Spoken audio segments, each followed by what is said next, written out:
Flat Earth Debate, Uncut and After Show. I'm your host Nathan Oakley, and if you are new to this channel, or you've not done so already, then be sure to subscribe, hit the bell notification icon and join button if you'd like to become a Nathan Oakley 1980 channel member, and keep up to date with the Flat Earth Debate. If you would like to support the channel, there is a super chat that runs alongside each of these shows while they premiere, and there's also a PayPal, Patreon, crypto and thanks button in the info box below the video. Speaking of Patrons, I'm going to do a quick shout out to all of you who do support me on Patreon. So, a massive shout of thanks and appreciation to Original D-Rose, Rod, The Name's Burley, Twad Wazzle, Jason Hornsby, Christoph Fournier, John Travolta, JMelds24, Unimento, M, Iron26, Endless, Flat Earth Sage, Goldie McKinnon, Retro Bill, More Books, Canna Bear, John Kays, Patrick Gunnels, Banter, Will Brax, Mel B. Styles, Harry Blade, Mobile Max 777, Neo the One, Rob W, Reese Pound, Dal West Watson, Maria Nealon's Unbelievable Productions, Blue Ridge Ranger, The Real Gabster, Abraham Mohammed, Skeptic936, Life is Short, Texas Mike, David Wayne Foster, and Dank. So another massive thank you to all of you for supporting me on Patreon.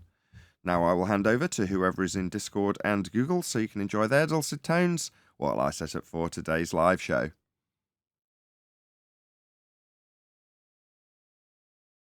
Now what?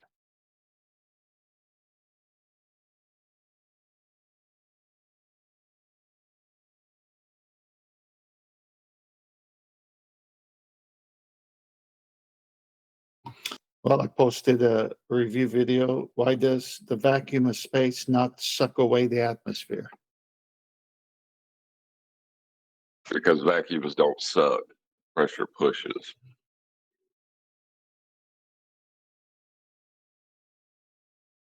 I guarantee that'll be the answer, but they're like not going to think about what it's pushing on.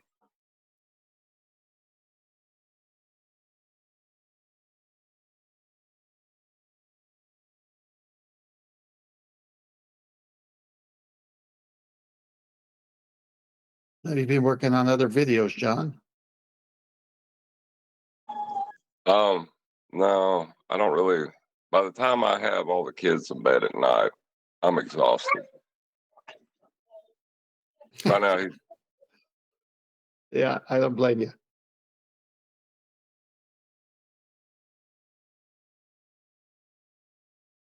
Well, how many kids you got?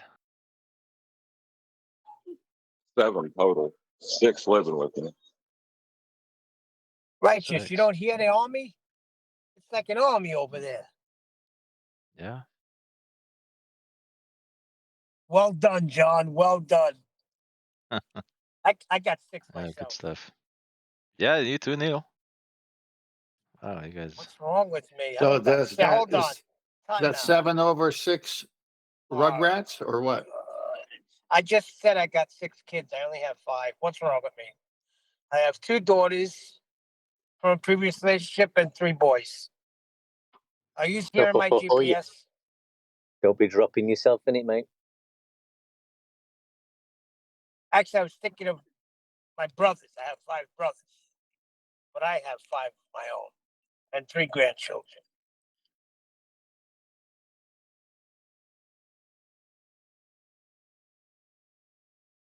So on the end of one of the live shows a couple of days ago, I unboxed an amplifier that I'd ordered and plugged it in, and it immediately was faulty. So it was making a horrendously loud noise from the chassis itself, going.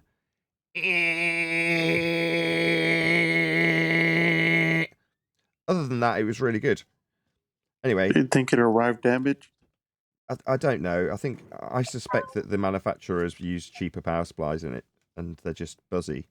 Because the replacement came today, I hooked it up, and while it wasn't making 40 to 50 dB of noise from the case, it still buzzed more than the one that I'd already got. Because I've already got one that I bought second hand just to see if it was all right. You know, I got it relatively cheap, but I was like, oh, it's actually really good. You know, certainly adequate for what I want to do with it. It'll power my speakers.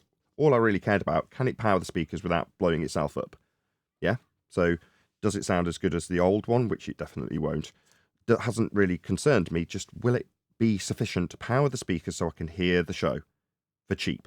Or relatively cheap compared to the ones that are now outgoing, if that makes sense, the old ones. Right? Well, when it functioned because it did work, the old one. The one that came 2 days ago, I mean by old one.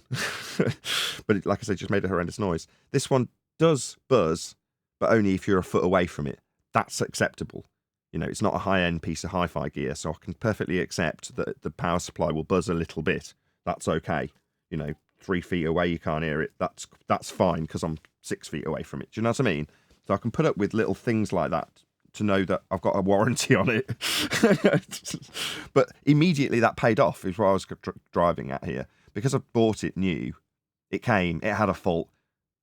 Admittedly, I've had to pay for 2 to get one immediately and have the other one credited. But other than that, you know, being slightly temporarily out of pocket, it was immediately sorted. 2 days later, I've now got the new replacement for the old new one that's on its way back or will be collected today. But I'm very pleased, you know. Now I'm not even going to assess it for its hi-fi quality because I'll be upset, you know, because I know it won't be as good as the old ones because they were a lot dearer. But that's fine. I can hear you clearly enough. You know what I mean? Both speakers work and I can hear you. I'm just very pleased. You know, almost cry. I'm so happy actually because it's been an absolute nightmare for years and years on end with old busted amps that keep going wrong. And now this is day one of, so I just turn it on. It works. I don't hear a load of distortion or one of the drive units failing or, you know, hearing it crackle and then run a frequency sweep through it to realise that something's gone wrong. You know, hopefully those days are over now. And I'm just very pleased with that. Anyway, I just wanted to mention it as I had a slight foible with the replacement that I'd ordered new. But there we go. Who brought up the subject that you wanted to change to your speakers? Because I'm just going to have to smack them because that was just entirely unnecessary. What are you talking about? Well, I noticed like when the topic drifts towards the topic that you're wanting to keep the show away from, you talk about your speakers in the pre-show. You're saying whenever I want to take the subject matter away from something that I don't necessarily want to be talking about, I'll start talking about a computer or a hi-fi. Is that what you're saying? That does seem to be like a SOP. No, fair enough. If you're saying that's how I typically would behave, you would be right. But in this instance, I wasn't actually paying very much attention to what was being discussed because I've been in and out of the room talking to my wife. What I've been telling her is, come here and put your ear next to this amplifier. And she's like, I can't hear it at all. And I'm like, I can only hear it at 3 feet. That's good enough, isn't it? You know, once I got the kids to be quiet long enough to, which is a sign in itself, because before my wife was like, I could hear the one that we had yesterday in the other room. So this is a marked improvement. Anyway, it's just been something that's been genuinely concerning to me. Because the last thing I want to sit and do the show with coming from the corner of the room, that would definitely not be good for my sanity. But anyway, I'm just chuffed. I've got something that's going to functionally operate the show for at least a couple of years because it's warranted for that. You know, so I would hope that it would at least last. They don't want to fix things in the warranty like this RMA that I'm having to send back. They don't want that. They want it to last the warranty. So I'm hoping at least a couple of years, please God, without any issues in that department. Have you noticed that in our debates and topics, when it comes to their paradigm of the sphere and everything that goes with the sphere world for them is derived and based on mathematics. And then when we say to them, but reality and natural law says otherwise. And it would seem like that should be a clear distinction or clue that if their sphere world was based in reality, it wouldn't violate natural law. But because it's based in mathematics and it works in the math, it's got problems when you start assessing reality and saying, yeah, but then that's a violation of this natural law then. Whereas if it wasn't a violation of natural law, they might have a better case. But it seems like everything they do to push their sphere world and all that goes with outer space, somehow, some way violates some sort of natural law. Yeah, I'd go with that. The entire system itself is based in a sky vacuum, which is an entropy violation. So, yeah, if that's the heart of the system, or model, then yeah, it's going to always stand in violation of natural law. Whenever they describe anything occurring always, it's like, well, typically in the reality we face, we are subject to the gas pressure we are all breathing. And if you've got anything that's heliocentric by nature, it's going to be starting with the premise that we've got sphere-shaped air because we don't want it filling the vacuum before we've done anything. Well, I'm getting to a point, because when it comes to communicating our side of the argument, and for it not to be, already at 10 at the top of the needle with, emotions, just a little bit of, hey, listen, if your description of everything is violating natural law, then you've got to relook at what you're assessing and where your point of your argument is. What you have to say has to work with the whole systems that we experience here on Earth.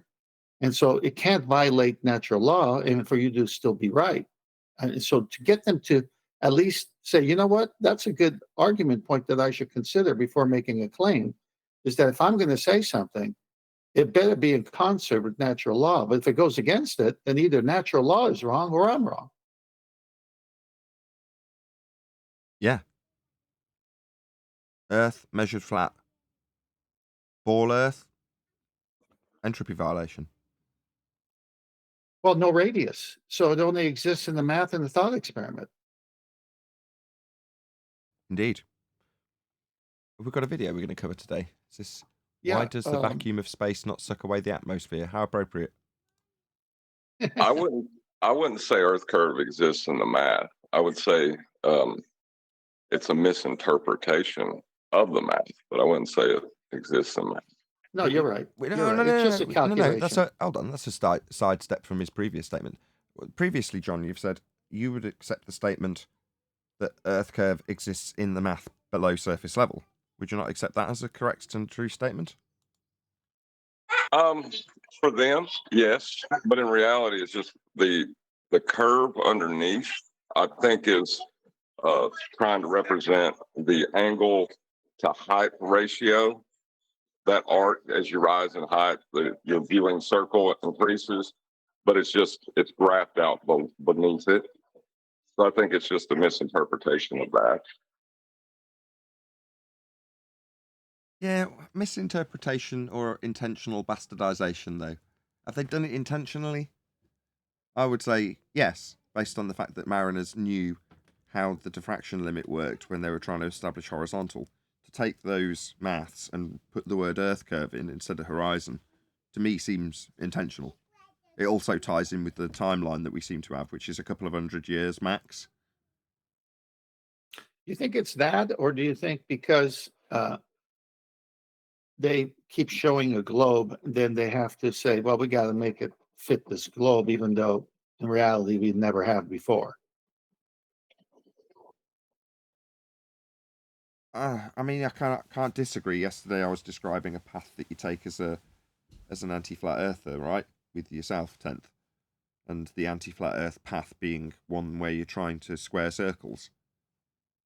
So perhaps where someone's tried to square a circle, they've come across that Mariner explanation for the diffraction limit, aka horizon, in terms of its usefulness for establishing horizontal, and they've realised the application of the horizontal within their globe necessity could be utilised if you were to assert that that point was Earth curve.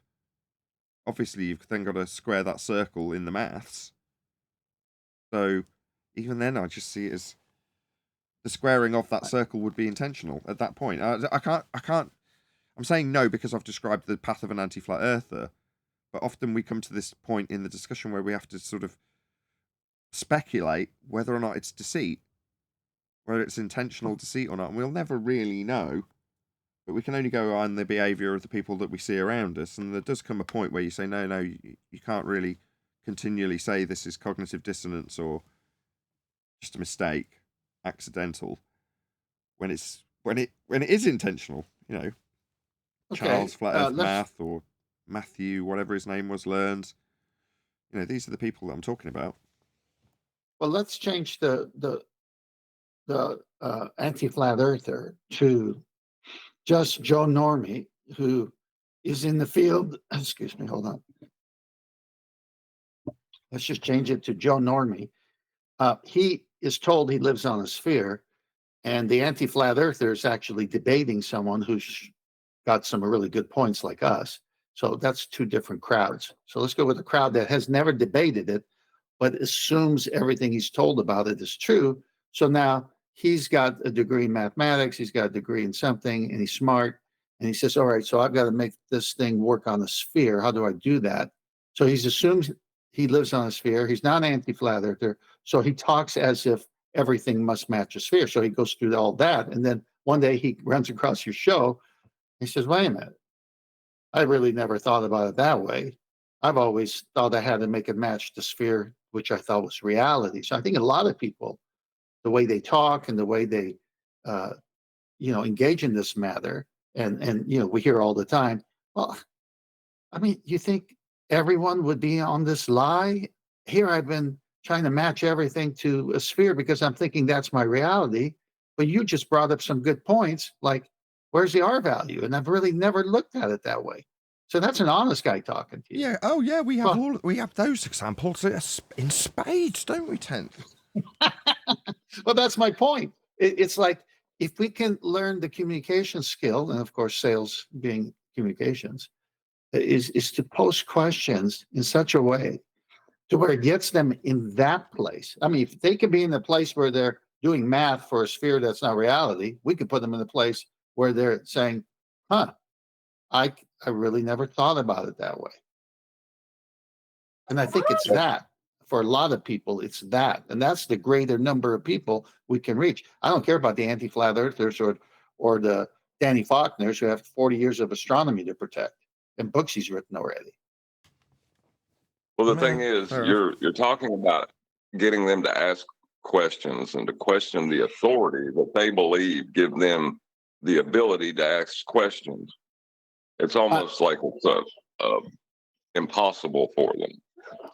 Well, it is, unless it's guided and aided with current things that they are questioning already. So it's always like the best time for flat earth debates because they're already questioning authority.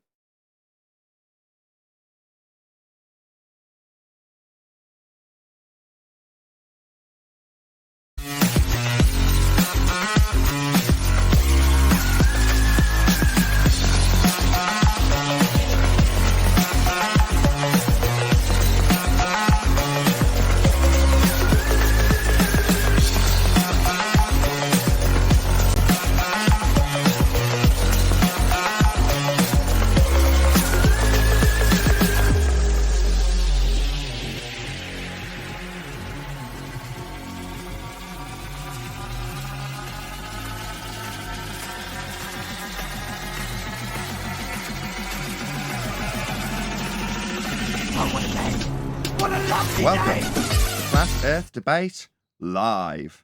I'm your host, Nathan Oakley, and if you are new to this channel, or you've not done so already, then be sure to subscribe, hit the bell notification icon, and join button if you'd like to become a Nathan Oakley 1980 channel member and keep up to date with the Flat Earth Debate. If you would like to support the channel, there is a super chat that runs alongside each of these shows while they are live, and there's also a PayPal, Patreon, crypto, and thanks button in the info box below the video. Most importantly, if you'd like to join the discussion, simply mute the page you are currently watching, then click the link in the info box below this video to join the panel and express your views on the nature of Earth. If you do join, please don't swear. If you do, you'll be ejected, and if you are, please don't try to rejoin the stream using sock accounts. You'll be warmly welcome back on the next stream. Please also share the show on social media. Sharing the show obviously increases the live audience, but this in turn increases the chances of a more diverse panel, so please share the show on Facebook and Twitter. Now, we are joined by Adam, 10th Man, Refracted Curvature, and a whole bunch of people in Discord, so welcome one and all. Good morning, good morning. Hey! Okay, well, enthusiasm level 3. Not bad, I guess. Today we're going to be covering this guy. More like 2. We're going to this blind, but difficult to... Is it OK Relos? OK Relos? Am I saying that right? What a terrible name for a channel. It's a hard one. Well, there we go. So I'm going to put the link straight away. Obviously, as is standard fare, go and let this guy know. Nathan Oakley 1980 sent me. As in, we here on Flat Earth Debate have responded to your video with a nice comment that won't get deleted. Hopefully, if he were to respond, he would put a link to this video in his. So that's the main purpose of sharing his, selfish though it may seem. But obviously, that will algorithmically assist this guy with you going over and letting him know Nathan Oakley 1980 sent me. So, 10th, did you want to preface this video we in can any do a way? housekeeping question, one or two. Any evidence of Earth curve? Well, that's what we're asking for, right? I mean, that's all they have to show us is Earth curve. They say it exists. They tell us by the math where it's supposed to be. And no evidence for it, but people sure do believe it exists. Any evidence of axial rotation of the Earth-based variety? I could do that one if no one else wants to. Going once, going twice. All right. Yeah, well, if the Earth is turning, like they said under the Foucault pendulum, then it's got to be turning under an airplane, hot air balloon, and anything else that leaves the Earth. So that's what we're looking for, is axial rotation. But we can't even prove that, just like you can't prove R. Shout out to Michael You Kahn, who's can't been a have member for 23 months. Just using up his super chat to say, I've been a member for 23 months. Wow. Thank you for the super chat. Yeah, John. You can't have an axis without a radial value. So Any evidence of the radius value? Might as well get 3 for 3. you can only calculate it from a flat plane, so that's a problem. What, like Al Baruni calculating from this flat plane to get the height of the mountain? Indeedy weedy. Right, let's get on with it. So go and check out this guy. I'll post his link again. Standard fare stuff. Go and let him know. Nathan Oakley 1980 sent me. Hopefully he'd respond and put the link to our video in this video. So check him out. There's a link going by right now. Hang on, before you start, I think just the last few questions are so powerful that why isn't everyone questioning this lie of the globe when we just killed it with just these few points? That the very evidence necessary for your show not to exist and us not to be here this morning, we're showing that it doesn't exist. That's why we're here this morning on your show. But it's like it's so clear cut. Why isn't everyone getting it, Nathan? I don't know. Well, there's got to be a reason. I mean, we just had the housekeeping questions, which would, if answered in the affirmative, you would not be having a show on the subject. Indeed, it's an evergreen subject. I'm not going to lie. So why is this mass psychosis of people not able to critically think and say, yeah, if I live on the sphere, it better have a radius value, it better be where it's supposed to be, physical geometric horizon. But then we see that it's not, and the Earth's going to be 263,000 mile radius at 10 miles out. What's going on here? How come people can't put two and two together? Because then it doesn't matter anymore. Right? Indoctrinated. What doesn't They matter? can't have the globe, then they can't have anything. Your chat seems to be flying in thick and fast. So another shout out to Michael Kahn. He says, this is a real one. God bless Nathan, panel, and chat. Thank you very much indeed for the super chat, Michael. Really appreciate the support. Also, Oz, member for 2 months. Hey, everyone. Please laugh at me. I'm very entertaining. Okay, fair enough. There you go. I'm laughing. Not at you. Just appreciative of the super chat. Thank you very much indeed for the super chats. Really appreciate the support. Maybe the question we should ask is, instead of what's wrong with all of them, is what's different about us that we're able to see it. Yeah. With That's a me, good it was one. lack of television, just lack of indoctrination, leaving me, as Quantum Eraser would describe, as a blank canvas. In other words, if you're not necessarily as poisoned with the mainstream narrative day in, day out with news and television, which I wasn't from leaving home at 16 and not being able to afford the TV license, so I just didn't have a TV. Very beneficial. I'd switched off from the news itself after I figured out it was fake when I was about 12. So then I just lost all interest. So for me, that was very fortunate, because when it came to the concept of the world I experienced, I was very open to the world I experienced, as opposed to the world I'm told I live in on TV. So I don't know about anybody else. If anybody else wants to answer that question before we get to the video, this is a fascinating subject. John? I will. I think Chocolate and mine and others on the panel are the same. It doesn't match the reality we lived in, and we questioned it all our life. I didn't. Oh. I thought I had a pretty good finger on it, you know. Thought I understood everything fairly well. As a glober, you mean? I would. Hold on, Chocolate. Just contextualise that for us, John. And if there's anything else, then Chocolate. Oh yeah, when I was a Glover, I thought I knew basically everything, or I could look up and find any answer to any question I may have. I thought I either knew it or someone else did. You know, like I thought everything could be known And was the and was known. and was the relinquishment of that notion painful? Yeah, yeah, that was probably the hardest part to get through. Right. It Hence me made asking. me physically ill. Sorry, I'm cutting you off, John. Say again. It made me physically ill. Yeah. I mean, obviously, you're the best first-hand example of that pain that we detail when we say share your pain, because they can't overcome a flat Earth, that there's a necessity to have their globe. But we talk about it with reference to cats. We talk about it with reference to that guy whose name I must memorise that we covered like 2 days ago. For some reason, he's got a name that's very forgettable. 10th, can you remind us the guy who explicitly make it Bill stop? Whittle. Say again. Bill Whittle. Bill Whittle. Bill Literally titled his video "Make It Stop." Just priceless. I mean, he is going to be the poster child for that pain being put out on camera for everyone to see, right on his sleeve. Unreal, man. Cats, bet you could kiss that guy, because you're not going to be my example probably moving forward, unless I can't remember the bloody guy's name. Then it'll be you as the example. But yeah, John is our panel member that can iterate this to us nice and concisely.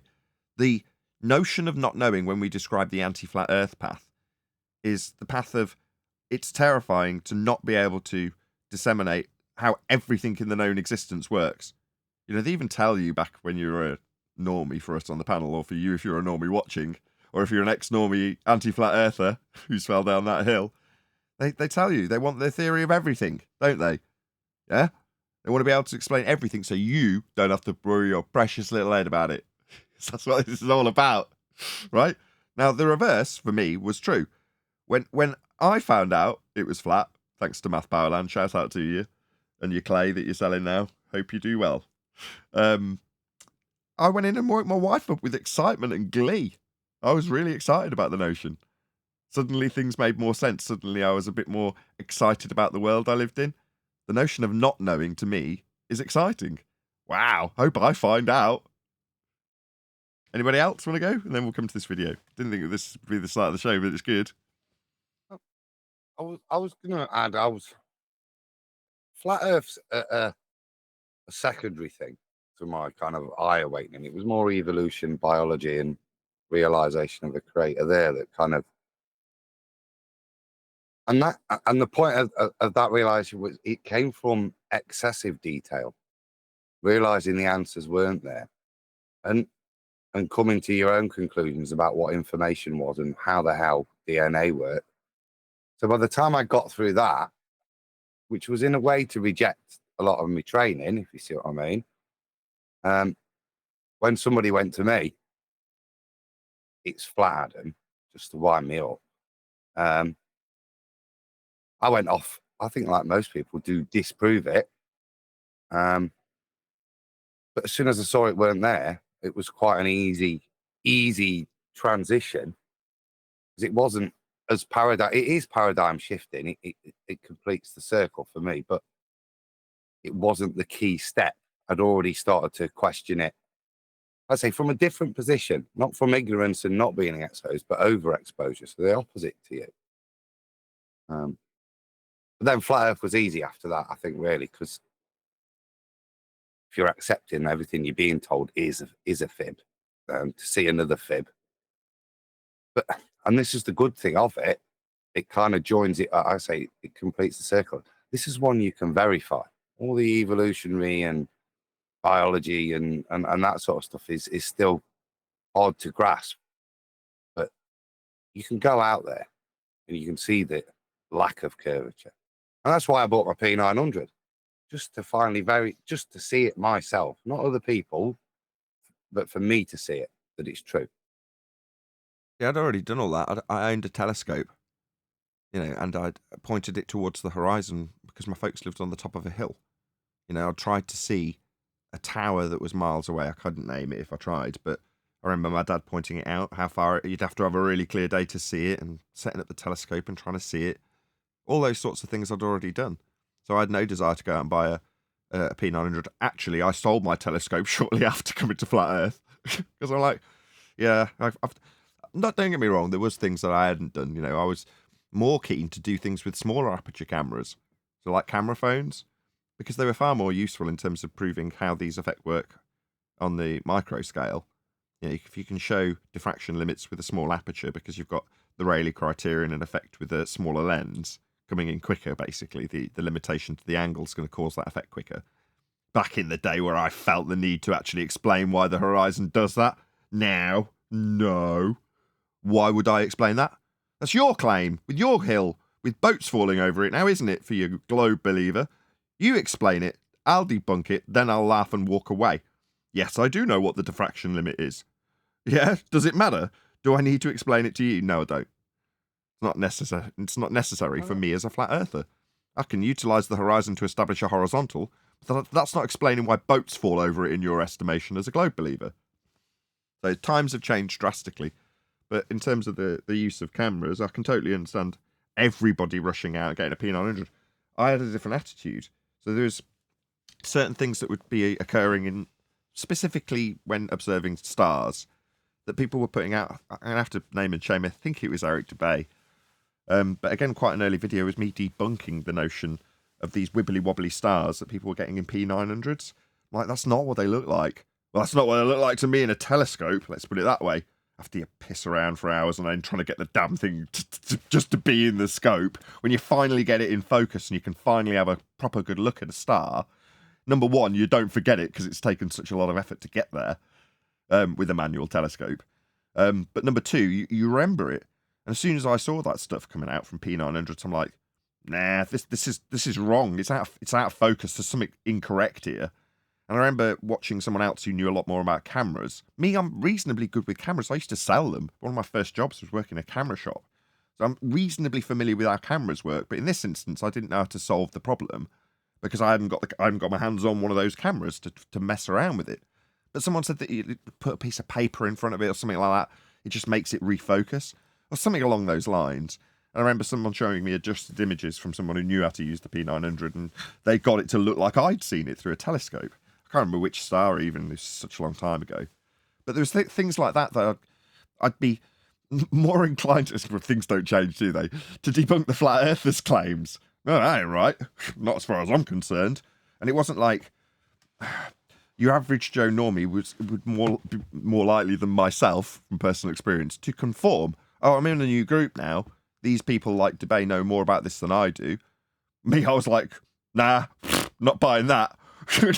In water? What? Wouldn't it all fall on us? This is nonsense. I don't like any of this. Why is the water suspended above us with lights being solar? What's the word? Solar luminescence? I think that's the word. Luminescence. Right.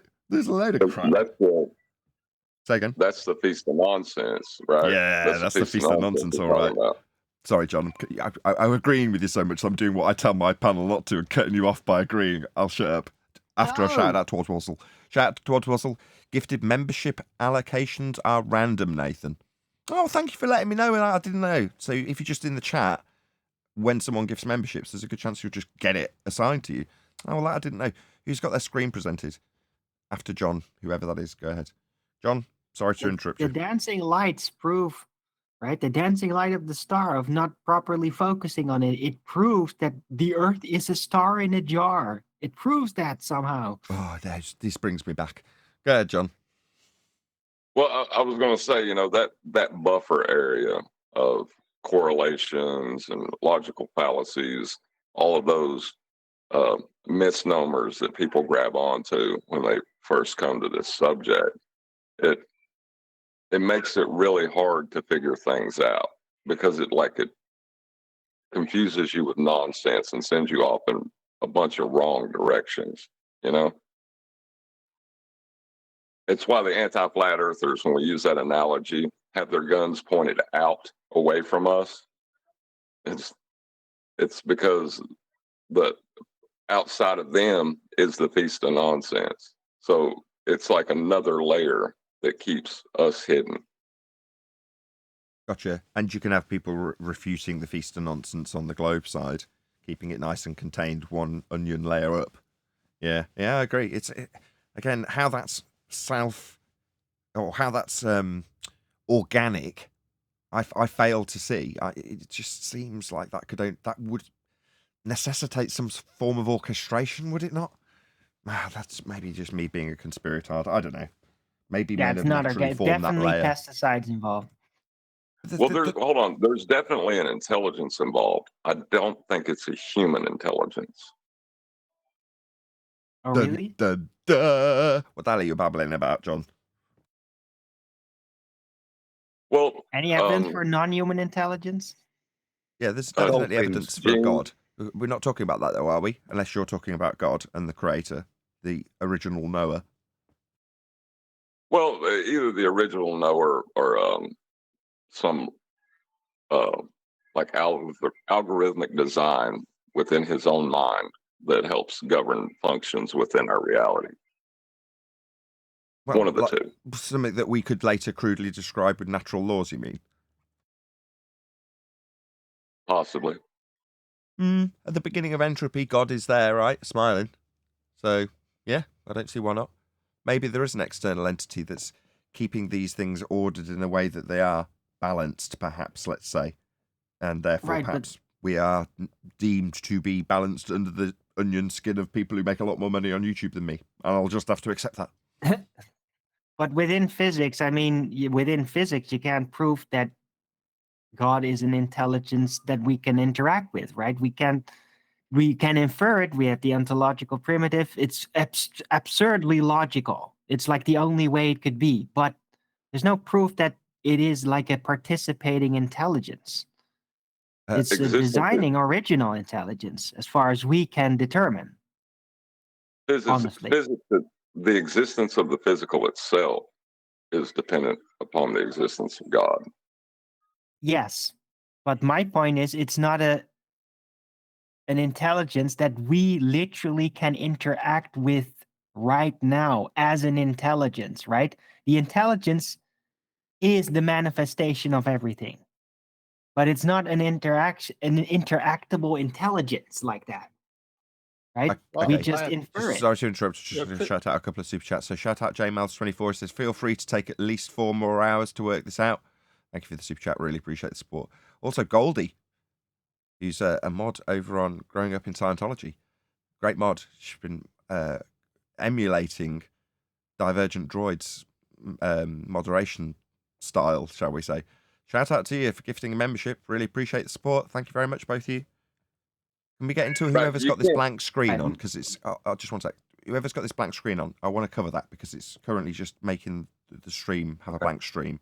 You know what I mean? I'll do it quick because it's just to go back to that point in terms of filming of the stars. So this is one of my P900. There's 2 types of flare, lens flare. You get that kind of hexagonal stuff that you can put the paper in front of, and then I don't know this.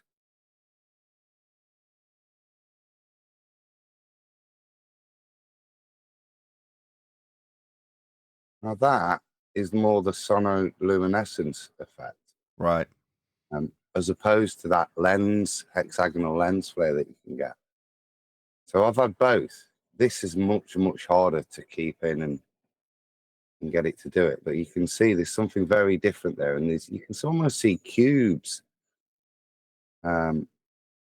geometric cubes and lines joined. It's very weird, and like I say, hard to find. But that's Venus, right?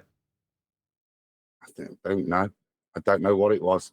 It was when I first got it, and I tried hours to get this again. But like I say, you only get that lens flare. But I did get it once.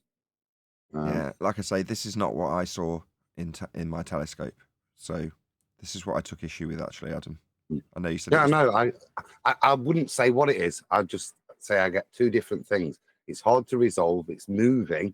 It looks like it could be a lens, but I don't know what it is. That's why it sits there unused. But perfect. I'm glad you've There- got there's a this thing. as opposed to the other thing, because I don't know what you were talking. You said some hexagonal thing, which sounds a bit more obvious in terms of it being a Yeah. camera issue. This is less obvious, but I would still say it's a camera issue.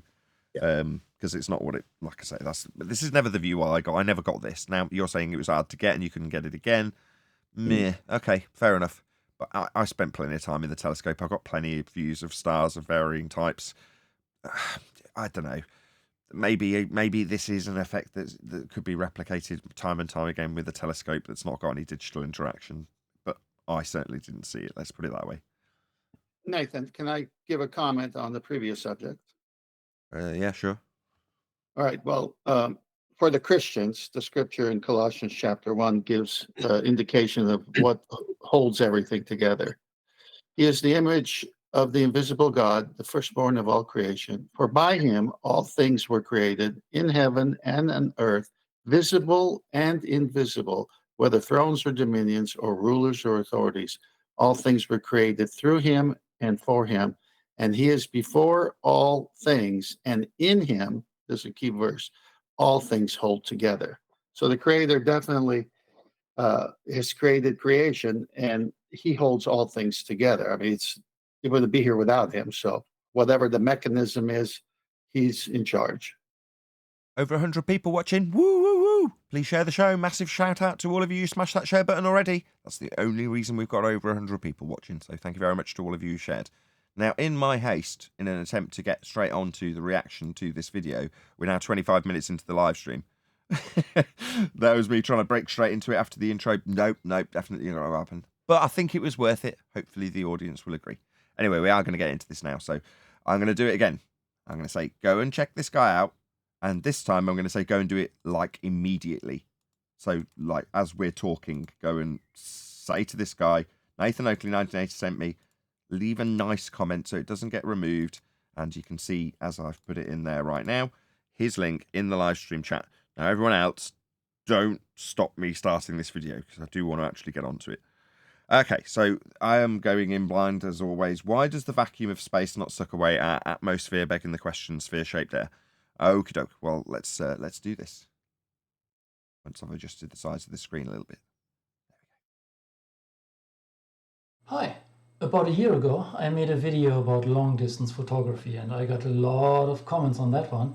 And one question that was asked surprisingly often, given that the video was about photography, was... So first thing, yeah, get your mic closer.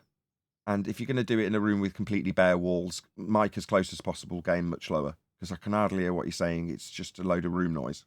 Why does our atmosphere not get sucked and distortion into outer space? And it turns out that no matter... Go on. He said, why does our atmosphere not get sucked into outer space? He doesn't understand how vacuums work. The gas pushes out. It's not getting sucked by the vacuum. He's saying that's a question he got. It's malformed, is what I mean. Okay, so if he got that question, if some flat earther approached him and said, why does our atmosphere not get sucked off into space? Well, you don't understand how a vacuum works. The vacuum is a lower pressure system. That is to say, there's less in it, according to the estimations of a globe believer. Well, gas pressure would be the force it exerts on the walls of the container as it exerts it pressing outwards. So the high pressure would fill the low pressure of the vacuum. Atmosphere is a begging the question fallacy. It assumes that air takes the shape of a sphere around a sphere, Earth in a sky vacuum. So we've already got to the point where, because he's used the word atmosphere, he's already begging the question of air being in a sphere shape, arbitrarily stuck to the outside of a sphere in a model that required a flat Earth to make. So, this is dead out of the gate as far as I can see. No matter the context, that's actually a pretty good question, because it's not really all that easy to answer. Now, the standard way to answer that would be to talk about gas dynamics, fluid dynamics, thermodynamics, and then talk about pressure differentials and entropy and what have you. Excellent. Precisely what we just said. Let's see if you do that. But it turns out that that's really not all that helpful if the person who asked the question doesn't... So let me get it right. He's just listed all the things that would describe how the world works, like entropic law. But in actuality, that's not all that useful. Why not? When describing how gas behaves, you wouldn't use laws that describe gas behavior. Seems like it'd be very useful. It's useful for describing gas behavior very well. It's not useful for keeping the paradigm of a ball together. Right. Already know all of these concepts and isn't already familiar with all the physics that goes into it. Laws of nature aren't physics. Laws of nature are merely descriptions. Physics would be the study of the physical and natural world. That's natural science. Physics is the study of natural science. That's the scientific method. When you're talking about physics, which all sciences fall under, it's science because it's the establishment of cause and effect. Laws of nature are just descriptions of things that happen always. In this case, what happens with gas always? It always expands to fill the volume. If there's a lower pressure system, the high pressure system will go into it. It's a law of nature. Not Nathan, physics. I'm sorry. I think you may have missed a key point. If you can replay that segment, last 5 seconds, I think he's saying it wouldn't make sense if the guy asking the question isn't familiar with what he said previously. But it turns out that that's really not all that helpful if the person who asked the question doesn't already know all of these concepts and isn't already familiar with all the physics that goes into it. So I figured I would try to answer the question from a first principles point of view by using a very simple simulation that hopefully shows all the effects that we want to see and then gives a very simple answer to this particular question. So let's have a look. The simulation is very simple. It only has 3 rules. Rule 1. Atoms fly through empty space unimpededly. There's no friction or air resistance because the atoms are the air. There's no other medium. There's no attraction or repulsion between atoms. Atoms do not affect each other at all unless, rule 2, when atoms bump into each other or into the walls of the container, they... That's it. That's it. Pack up. Atoms bouncing off the walls of the container. That's it. It's the end of the argument. Anybody else want to add anything? That's why I posted this video, because he shows a container. Okay. It looks not like atmosphere. There's walls. There's no walls on a ball. They bounce off according to conservation of momentum. According to the conservation of momentum. Is that correct? Elastic Well, if it means- are elastic collisions described with the conservation of momentum? Yeah, so there's no energy lost. It's just conserved and transferred. Okay. And conservation of energy. In other words, atoms bounce like idealized billiard balls. Rule 3. Atoms fall down. If one goes up, it comes back down. Indeed. Does it? Oh, yeah. There, we got an issue, haven't we? Sorry. Rule 3, atoms fall down. Gas go down, go boom, boom. Sorry. What gas is produced in the sky and falling down? Gas does not fall down. Let's just have a look at one of the examples on screen now. I'm going to play this. Let's just change the speed to 1/4. I want you all to watch this particle and tell me if it's falling down. Detail, there's a constant down. I'm pretty sure that gas particle... Oh, what do you know? In his diagram, that has randomly changed direction of its own volition. Just watch that again. No, it's worse than that. Where's Brian? Look at it. Look at the lines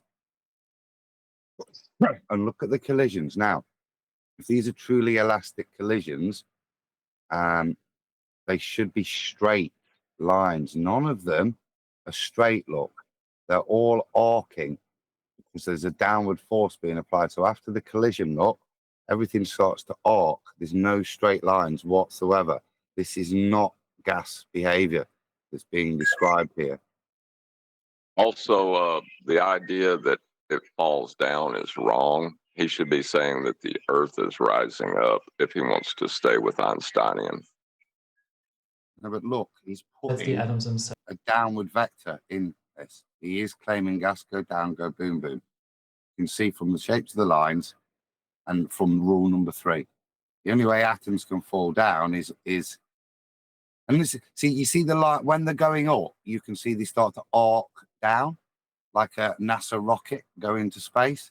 You see an arc starting to form. That shows That wouldn't be gas behavior. It's a straight line. There's no arcing. A straight line vector based on the last collision. He's applying a gas go down, go boom, boom.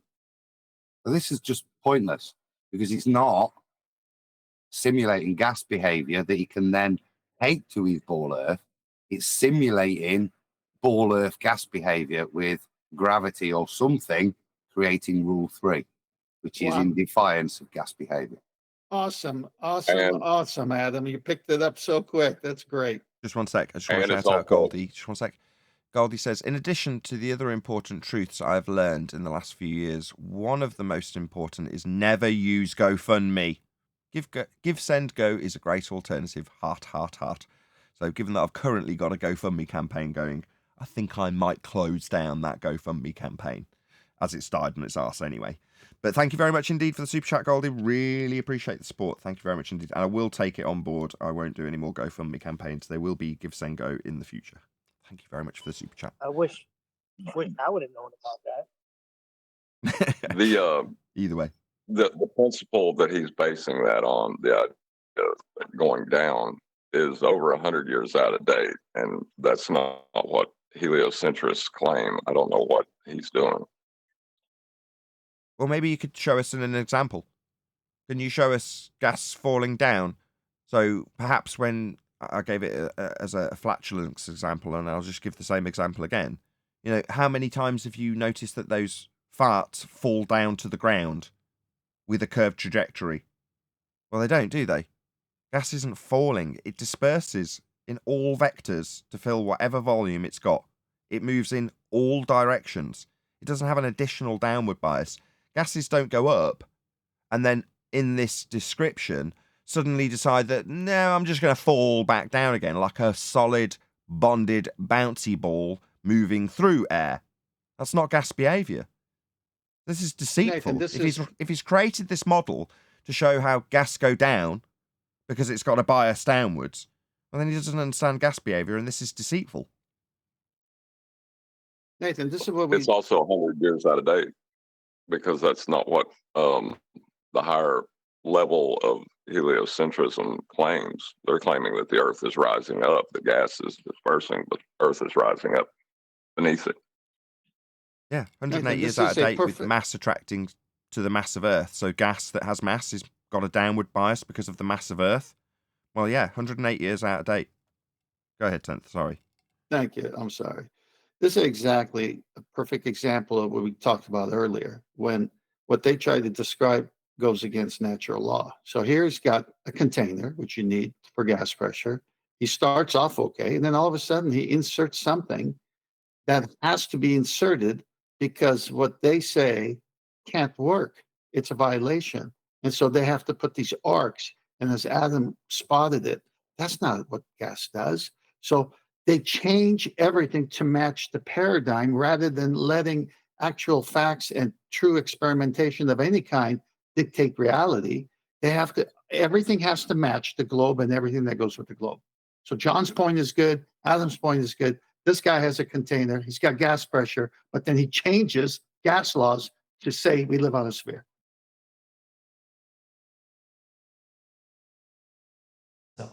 And that's it. There are no other rules. About those red bars on the sides of the container. Those are pressure bars. They show how much pressure the atoms exert on the sides of the container.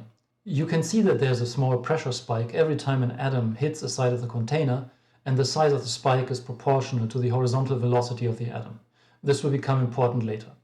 For now, notice that the pressures are not at all uniform going up and down the sides. That's because pressure is a macroscopic or statistical property of a volume of gas, meaning the average of all interactions between a mind-bogglingly gargantuan number of individual atoms and the surface of a container. Like the surface of a container or the surface of the bottom of the container? Just the surface of the container. So how much pressure it presses on the container, not on the bottom. But you've got gas going down. You've got a downward bias. Yeah, gas with a downward bias. So will gas go down, go boom, boom? Like solid bonded bouncy balls? No, definitely not. For example, right now in this room, this 1.25 liter water bottle contains this many gas molecules. The simulation, on the other hand, contains only 10 atoms, which is a somewhat smaller number. That means that there's a lot more variation in the statistical results because the sample size is so small. In order to get reasonable results, we have to increase the number of atoms. Like here. This simulation follows the same rules, but contains 35,000 atoms. It's now much harder to see or let alone follow individual. Got a question. These bottles got a lid on it. Has this simulation got a lid on it? Because what happens when they go to the top and they've got a free passage? He's still got 10. He's had 10 molecules all that time. It's never gone down to 9. This is not a true simulation. Even he's going to put it in because he's now put a lid on it. If his computer model is analogous to his bottle with a lid on, then nothing can escape because it's contained physically, even whether you put a third rule in or not. Atoms, but the statistics work out much better. Note how the pressure graphs show a lot less variance and indicate that the pressure gets slightly lower from the bottom towards the top of the container as expected. Okay, now show us in physical reality. What's that? Point at the sky and say we've got a gas pressure differential that would require containment to achieve in the first instance. That's not going to work. Yeah. Also notice And the empty space in the the pressure gradient within that simulation, I mean, that's not how it works. I mean, irregular air in a bottle is not going to gradient to that degree. That's not how it works. No, well, the dynamic system that we experienced, were we to beg the question and point at the sky and say, there you go, gradiated system. Yeah, which required containment in the first place. center. The big question I want to address is about vacuums, and if you recall, there are no special rules regarding vacuums in the simulation. So before continuing, we should test whether the 3 simple rules we do have support realistic behavior of vacuums. The sphere has a small door on the bottom that I can open with a key press. When I open the door, notice how the vacuum inside the sphere sucks in the surrounding air exactly as expected. No. You're saying that there's a door here. Well, that door wouldn't be attached to any of the stuff on the outside of the door. What's he talking about? Further to that, you have instantaneous filling of this with entropy. You know, we can demonstrate that. We've got a demonstration of a guy with bromine opening the tap like a door and it instantly finding equilibrium between the two chambers. This has got what? Why isn't this gas particle moving into this space? What's it bouncing on? Is this a container? A vacuum container? Right? Okay. So what exactly is stopping these going into here? What is it that's the barrier? We don't see any barrier. Now you've said that there's a door. Where's the door? We don't see any of that. What I see is gas stopping at a black area. This gas particle and this, all of these are on the outside. What's stopping them going into this black area? Like in line with entropic law, if this is a low pressure system, you're saying that this is a contained low pressure system. So in order to have it separated from the gas, you'd have to have it contained. Yeah, you can't have a vacuum without a container either. But you seem to have arbitrarily assigned an area of space that gas just won't fill. But there's no container being demonstrated. So the same works both ways. Yeah? In the same way as this vacuum without containment would immediately have the gas going into it. If this was the gas with all of the particles in a circle arbitrarily not dispersing, and then you introduce a vacuum, again without containment, all of them would disperse into that. That's just what they're doing. They're all moving in all directions. But somehow you've decided to say this black area is a vacuum. All right. How is that being achieved in the model? Just arbitrary. No, it's just a black area. It's a door. Where's the There's door? like yeah, but a door to what? How is it a door? Is that like an entrance of like a tube or like what is he even talking about? I don't get it. Just making it up. Notice how I said the vacuum sucks in the surrounding air, but that is... Yeah, that's fundamentally incorrect.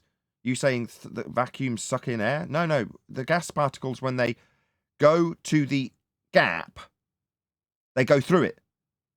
Yeah? That's what gas does. So instead of bouncing off the outside of the vacuum chamber, because it's a chamber that's sealed, it hits a gap and there's nothing to stop it bouncing off. Okay, yeah, that's how gas makes its way into a vacuum. Likewise, if the sky was a vacuum, instead of hitting something that contains our gas pressure, it would go out into the lower pressure because nothing's stopping it.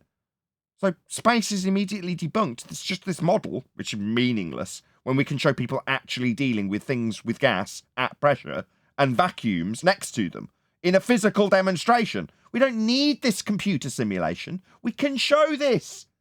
It's just a figure of speech. But he's Vacuum conjured does up not- something new, though, Nathan.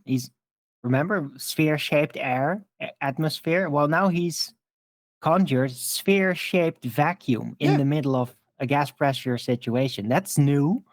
And it's not new. Please rewind. No, it's not that new. We have on occasion had this come up before, and hence on occasion we'll add to the housekeeping question: can you have a gas pressure or a vacuum without a container? Occasionally, I'll drop it into the housekeeping. I'll just mix it up a little bit and say, can you have a vacuum without a container? And the answer is also no. That's Can you true. rewind 3-4 seconds? Because he says it's just a figure of speech. All right, okay. Well, James Richards super chats and says, when people hear something that goes against their beliefs, they plug their ears and yell, la la la la la la la la la la la la la. If they would actually listen, they would have understanding. So sad. Thank you very much indeed for the super chat, James Richards. Really appreciate the support. You want me to go back 10 seconds, you say? suck, neither No, just sucks about in 4 the surrounding seconds. air exactly as expected. Notice how I said the vacuum sucks in the surrounding air, but that is just a figure of speech. Vacuum does not suck neither in this simulation nor in reality. What is actually happening is that the vacuum does not resist atoms randomly flying in from the outside because there's nothing there with which to resist. Oh, right. Should we just hear that again, ballers? Simulation or in reality. What is actually happening is that the vacuum does not resist atoms randomly flying in from the outside because there's nothing there with which to resist. So the vacuum has nothing there with which to resist gas that we breathe going into it. So if the sky was a vacuum, there would be nothing to stop the gas going into it. Nothing to impede its direction of travel. Now, gas isn't falling. Yeah? It doesn't change direction. That's not how gas behaves. If, for some reason that will become important in a moment, the surrounding atoms were not being forced into the vacuum, the sphere would remain empty. In conclusion, the simulation appears to treat vacuums correctly. Now it's time to take the lid off the container and see what happens to its contents when they are exposed to outer space. Here's what that looks like. I created a much taller container, we'll see in a moment, and left the top open. While we're down here at the bottom, we can see that the atmosphere's pressure, again indicated by the red bars. So if we were to zoom in, you're saying that at the top where there's a gas pressure gradient, we have a second law of thermodynamics violation. So at this point, we've got vacuum in this area. Well, every single molecule of gas would eventually fill that space. Every bit of space that was available to the gas would be filled by that volume. It's a natural law. So Still when you say, contained at look, the check top. it out, I've got a container without a lid and the gas still stays in it. No, you'll need to show us that in physical reality, my friend. You'll need to actually show us that occurring. With gas going down, go boom boom, to not fill an empty space, lower pressure system, in violation of natural law. This will not happen. You will not demonstrate this. There was an engineer at my old job that gave a presentation about taking the tops off of the containers, the gas containers, to save money, and everybody laughed him out of the room. Why aren't people laughing this guy out of the room? Because he's got a nice little simulation on a computer where we can show gas next to a vacuum with a couple of vials and then demonstrate the actual effect in physical reality of gas filling an available space because there's nothing stopping it from filling it. Like he described It's not 30 gonna seconds work, earlier. though. Sorry. It's not going to work, though, because, I mean, a bottle will not have a gas pressure gradient on the inside like that. And that's what it's supposed to represent, right? It's supposed to represent like a bottle. It's to that scale. Well, guess what? There isn't a gas pressure gradient if you fill it up with normal air like that. It doesn't look like this. So it's just like, oh, that's nice how it would look with your bouncy ball air mechanics. Go down, go boom, boom slightly. But this is not the real world result. So your simulation is just immediately pointing out this is not real. Drops So, off quickly as have fun. altitude increases in the exponential fashion predicted by gas dynamics. As we move up the air column, not only does the pressure drop to zero, but so does the density of the air, i.e. the number of atoms per volume. Certain arbitrary point, the gas gets to, I don't know, about, let's say, here-ish. And about this point, it just decides, you know what? I'm not going to continue going in the direction that I'm going. You know? This is going to be, let's say, here, the Kármán line. So at this point, a gas goes in this direction and then goes, you know what? I am not going to obey natural law.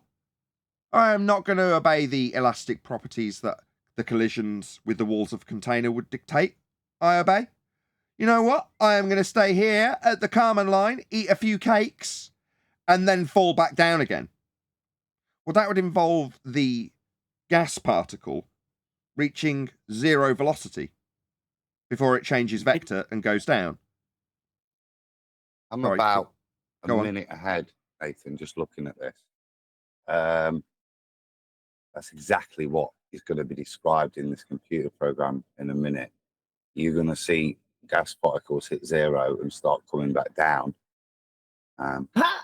Really? Yeah, Would that not mean that they would have to Does he reach? actually Would that not show mean it that- up close? wait, Would that, yeah, hello, well, just- colour commentary? Yeah, would that not mean they'd have to reach absolute zero? yeah, this is what the other issue I've got. Let it play. But the other issue I've got in terms of the dynamics that are being portrayed here is this hitting of the wall. There is no wall. You're on a ball. Yeah, there is no column of oneness. You've just got the ground and nothing, just a straight escape. Now, this appears to be part of the dynamics. As he goes up the column, as you get to 5 minutes on, you'll see as it's hitting the wall, how power's being taken away. And it starts heading down, and you'll see them change direction. So. Absolute vacuum. No atoms are coming even close to the top of the container where they would disappear into outer space. Clearly, Top the of simulated the container, you see. Look, it required for this model to work, for him to model it to show these, he's had to put a downward force and provide containment all the way to infinity as he's done it. atmosphere is not being sucked away. But it's not being demonstrated on a plate. Do it on a plate. In fact, do it on a spherical surface and show how you achieved gas pressure in the first instance for it to then collimate. Because, as Adam's just pointed out, this is being demonstrated with a container and an added downward bias that would have the gas reach absolute zero when it changed direction in violation of the second law of thermodynamics. Idiot. Shout out to Goldie. Thank you very much for the super chat. If you relaunch with Give, Send, Go, I'll be your first donor and I'll shut up on the matter now, probably. Heart. Yeah, I mean, I would love to actually not be stressed about amplifiers and replace the other two I've took out of commission. So yeah, I had a lofty ambition to replace all three of the amps that I was using. All three have been taken out, and I'm now on a bare bones system that was put into effect as about 3 hours ago, which I'm very pleased with, but it would be nice to have the whole system working, because then I'd have some redundancy. But yeah, I may do that, Goldie. I don't know. I may or may not. I'll discuss it with the wife in terms of the legitimacy of asking for more amplifiers, simply because I want to replace old ones when I can now run the show. I have got 1 amp, which is the bare minimum I need to do it with. But yeah, it'd be nice to get the other 2 replaced. Bloody hell. I may do that. I may not. But thank you for your support, Goldie. Really do appreciate it. And whatever the next campaign I do won't be on GoFundMe. I absolutely promise. It probably will be on Give, Send, Go. Thanks for the super chat. I'm going to turn atom trails to make it clearer what's going on here. The air is so thin at the top of the column that any atoms that made it that far up are no longer pushed up by other atoms. So pushed up. So in other words, they're being pushed up. So up. The bias is up then as they get pushed up. No. They move in whatever direction they're going. It doesn't make any difference. Up, down, left, right, down, all of the directions.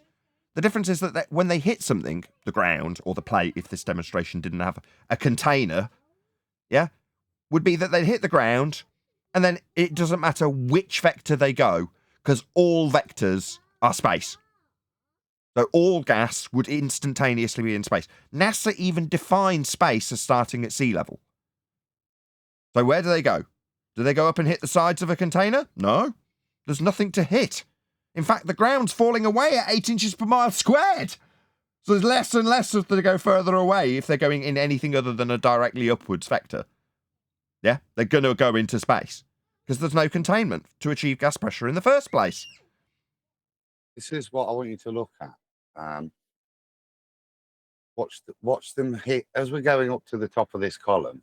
Watch what happens, but watch as they hit the wall. Now, there is no wall to hit, and they're heading off on a 60-degree angle away from the surface, right? But then they hit the wall, and they'll change direction, and they should still be going off on a 60-degree the other way, but they don't. It's something like 45, 50. It reduces, the angle does. But there should never be a wall. Once it's got that 60, and there's no other gas particles in its way, the wall isn't there to impede it, change its direction, reduce its angle.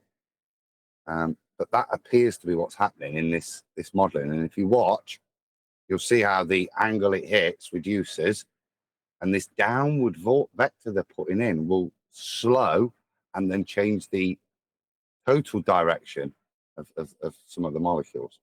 I just want to do a quick shout out to One Deck, right? So I would have eventually resorted to doing this myself on one of the live shows, but I'm so pleased it's not me that has to do this for reasons that may become obvious. If not, I might have to explain why. Okay, so One Deck, who's on our Discord server, beloved member, has left a comment on this guy's video, and this is a perfect example, other than he put Nathan Oakley as opposed to Nathan Oakley 1980. But other than that, this is the perfect example of the kind of comment I would hope my audience would go and leave for X videographer when I say, go and let them know Nathan Oakley 1980 sent me. Now, what One Deck has put is, hi there, Nathan Oakley sent me. He has reacted, it's very blurry on my 4K screen. He has reacted to this video. I would recommend you take a listen and reply. Peace and love. And then he's put a peace sign and an angle. Very good. That is an absolutely perfect, other than it's not Nathan Oakley 1980, which is the channel name, comment. Because that won't get removed. That's ideal. Thank you, One Deck. That is brilliant. Thank you so much for doing that. That's why I can't do it. I would never be able to do that. Good job, One Deck. Yeah, it is. It's difficult to strike a balance between letting them know that we've reacted to a video, letting them know the channel name without getting the comment removed, not being indignant or telling them that they're wrong, but just politely letting them know that there's been a response video made. And that is absolutely, what I would hope others did in the same vein. A couple of shout-outs to D-Rose, 2 shout-outs to D-Rose. Let's just scroll back my my super chat screen. Regarding TikTok channel information usage, the greater the nonsensicality a channel posts, the more subs and followers acquired. Nathan, carry on in your quest for truth, as is. No offense to others. Thank you very much indeed for the super chat. Also, shout out, typo, quest for truth. Yeah, I got that. Thank you very much indeed for the super chat in all caps. D-Rose. Really appreciate both of the super chats and all of the support in general. Right, let's crack on. It's 140 people watching. Woohoo! Thank you very much indeed to all of you who shared. That's why there's 140 people watching, because people have smashed the share button today. Bumping into them from underneath, so their remaining vertical velocity bleeds off quickly, at which point they turn around and fall back down again. Boom. Adam called it. And that's really all there is to it. No. All there is to it. Go on, Adam. Go on, you can have this. Just look at the little ones. Look at these little arcs where they're going up like bouncy balls in a fish tank. Yeah? Look at what he's ultimately describing. These hillbilly blue balls is what he's described in maths. He's not described gas behavior. You'll see them. Yeah, if this was true, then you could carry gas around in long columns without lids on. without any issue, because all the gas would go down. You just need a long enough column, and then you don't need a lid on it. That's what he's saying. Oh, really? So let's see, maybe if we had, it'd be so useful if we had someone who'd maybe like taken a really long pipe and filled it with quite an inert gas, like, I don't know, butane or something. That would be really handy, because then you could show this numpty that gas will still fill space regardless of the constriction of a container, in this case pipe, that's very long. You know, the gas that's inside that pipe is moving in between the already in existence gas pressure that surrounds it. Now, it might have a limited availability of opening to get through and an already existing gas to work between the gaps of, but with enough time, the gas will fill the space. You know what? There's a law that describes that relationship. It's called entropic law. It's the second law of thermodynamics. You won't be able to take a pipe, fill it with butane, and then come back 3 hours later and still have an absolute crap ton of butane just still hanging around in there. It will fill the space. That's what gas does. If it didn't do that, it would never make it to the top of this column in your example, would it? Because it would all pool at the bottom. Obviously, the gas has made its way up to get to the top of your example now, hasn't it? So given that you've got it with a downward bias, does it only take effect when we get to the top of the column? That's a container. No, gas behaves the same. All gases. They all expand in all directions at a high velocity to fill whatever containment they have got to fill. What goes up must come down. No, not with gas. What goes up must come down? Really? So if you've got something at the bottom of a pool that detaches itself from the surface of the pool, does it go down? Or does it float to the top, to the surface? Because that's only true in the medium of air if you chuck a solid through it. So what goes up must come down, really? You ever released a helium balloon? What about clouds? They come back down as solids, do they? Oh, no, my bad. No, they're falling down as gases, aren't they? Oh, no, my bad again. Yet they come down as liquid, having gone up as gas. Occasionally they may fall as solids in the form of ice, but they're not falling back down as gas. Show me water falling as a gas. Can you do that? Oh, no, I'm just looking at a cloud out my window right now. Yeah, as it changes phase to come back down as a liquid through the medium of air. Yeah, but it didn't come down, the gas. It went up through the pressurized system that was in existence for this dynamic system to occur. In this instance, the water cycle. While the vacuum of outer space can... Yes. Before you might round out this show, I don't want you to do it before I present a gas model simulator that's different to this guy's, but is used to demonstrate gas behavior. I don't know if you're going to get to the end. I'll do it then or do it now. It's up to you. Well, I'm I'd happy. Just like to I was going to say, I'm happy we've covered enough of this 8-minute video. We've got 5 minutes in, and Right, we've got cool. we've got to the point that he's making. Gas go down, go boom, boom. We've got it. I think we've heard enough. Go ahead. Okay. In which case, then, if I can just share this is the gas pressure simulator here, just to show. I've been critiquing the angles when we're seeing it and the lines they're drawing. So I'm just gonna put one pump into this and just watch the molecules. Okay, give them a chance. Obviously, this is much slower, and it's just for demonstration. But you can see here each collision is angularly based on the last thing it hits. There's no insinuation of a additional downward vector. And this is with containment. What I'm going to do, just to prove the point, is open the lid. And I don't think I need to say any more, guys. I don't know. Where's your arcs? Forget the arcs. I've opened the lid. How much is left?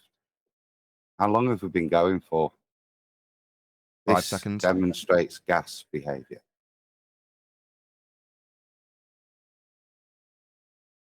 Yeah, in his demonstration, his 9 or 10 particles all remained inside, and he obscured the lid, didn't he? Yeah? So we never get to see the lid in the original demonstration, and then we've just got a column. All right, so containment, regardless. This is going to go up. He can have his column all the way up. Where are they going to go? Probability, there is no other way for them to go. They will always fill the available space. Some might stay, look, through luck of collisions. We've still got a few left. How many have we got left? How many did we have? He had 10 all the way through. And even with his column, could make the column bigger. We'd have to watch it for longer, wouldn't we? But eventually, look, gas will fill the space. Now imagine if I do that, I'll pump it again, but what I don't have is, can I move that? Yeah. Imagine if I've got, no sides. Just think about how much pressure is in this central zone. Look, I've made the width. I've got rid of the width. How much is left in the middle? There's nothing. Yeah. And if I can open the top, now bend it into a sphere. So there's no sides ever. The only way is out. Every way is out. How long would it last then? Well, it's not how long it would last. We'd never develop gas pressure. So if you had the sides on the left and right removed and just the pump with a line along the bottom, let alone a spherical surface, as soon as you pumped that gas, some of them would go and bounce off the flat line along the bottom. In other words, the gas would come out here, and some of it's going to come out, bounce, and then go off into space. But the majority of it's just going to go off into space. But we're never going to have a circumstance where they come back down again, because there's nothing up high to bounce off to come back down. So they all just immediately vacate into the area of volume that they've got. They never develop gas pressure. So this that Adam's showing now, as he pumps the gas in, most of it is going into free space. In whatever vector it's travelling, well, that would be the vacation of any gas that was ever developed to not give us gas pressure on Earth, as it just immediately vacated into the sky vacuum. Or to put it another way, outer space is fake. Without the container, there can be no pressure. If you are watching this on either Nathan Oakley 1980 or Nathan Oakley Premiering Streams, then stay tuned, as there will be an after show to follow. Unfortunately, though, if you are watching this live, this is where we bid you farewell. So another massive thank you to all of you who smashed the super chat, liked, commented, shared, subscribed, joined as a Nathan Oakley 1980 channel member, gifted memberships, and all that good stuff. Once again, stay tuned if you're watching on an after show. I've been Nathan Oakley, and I will see you all in the next video.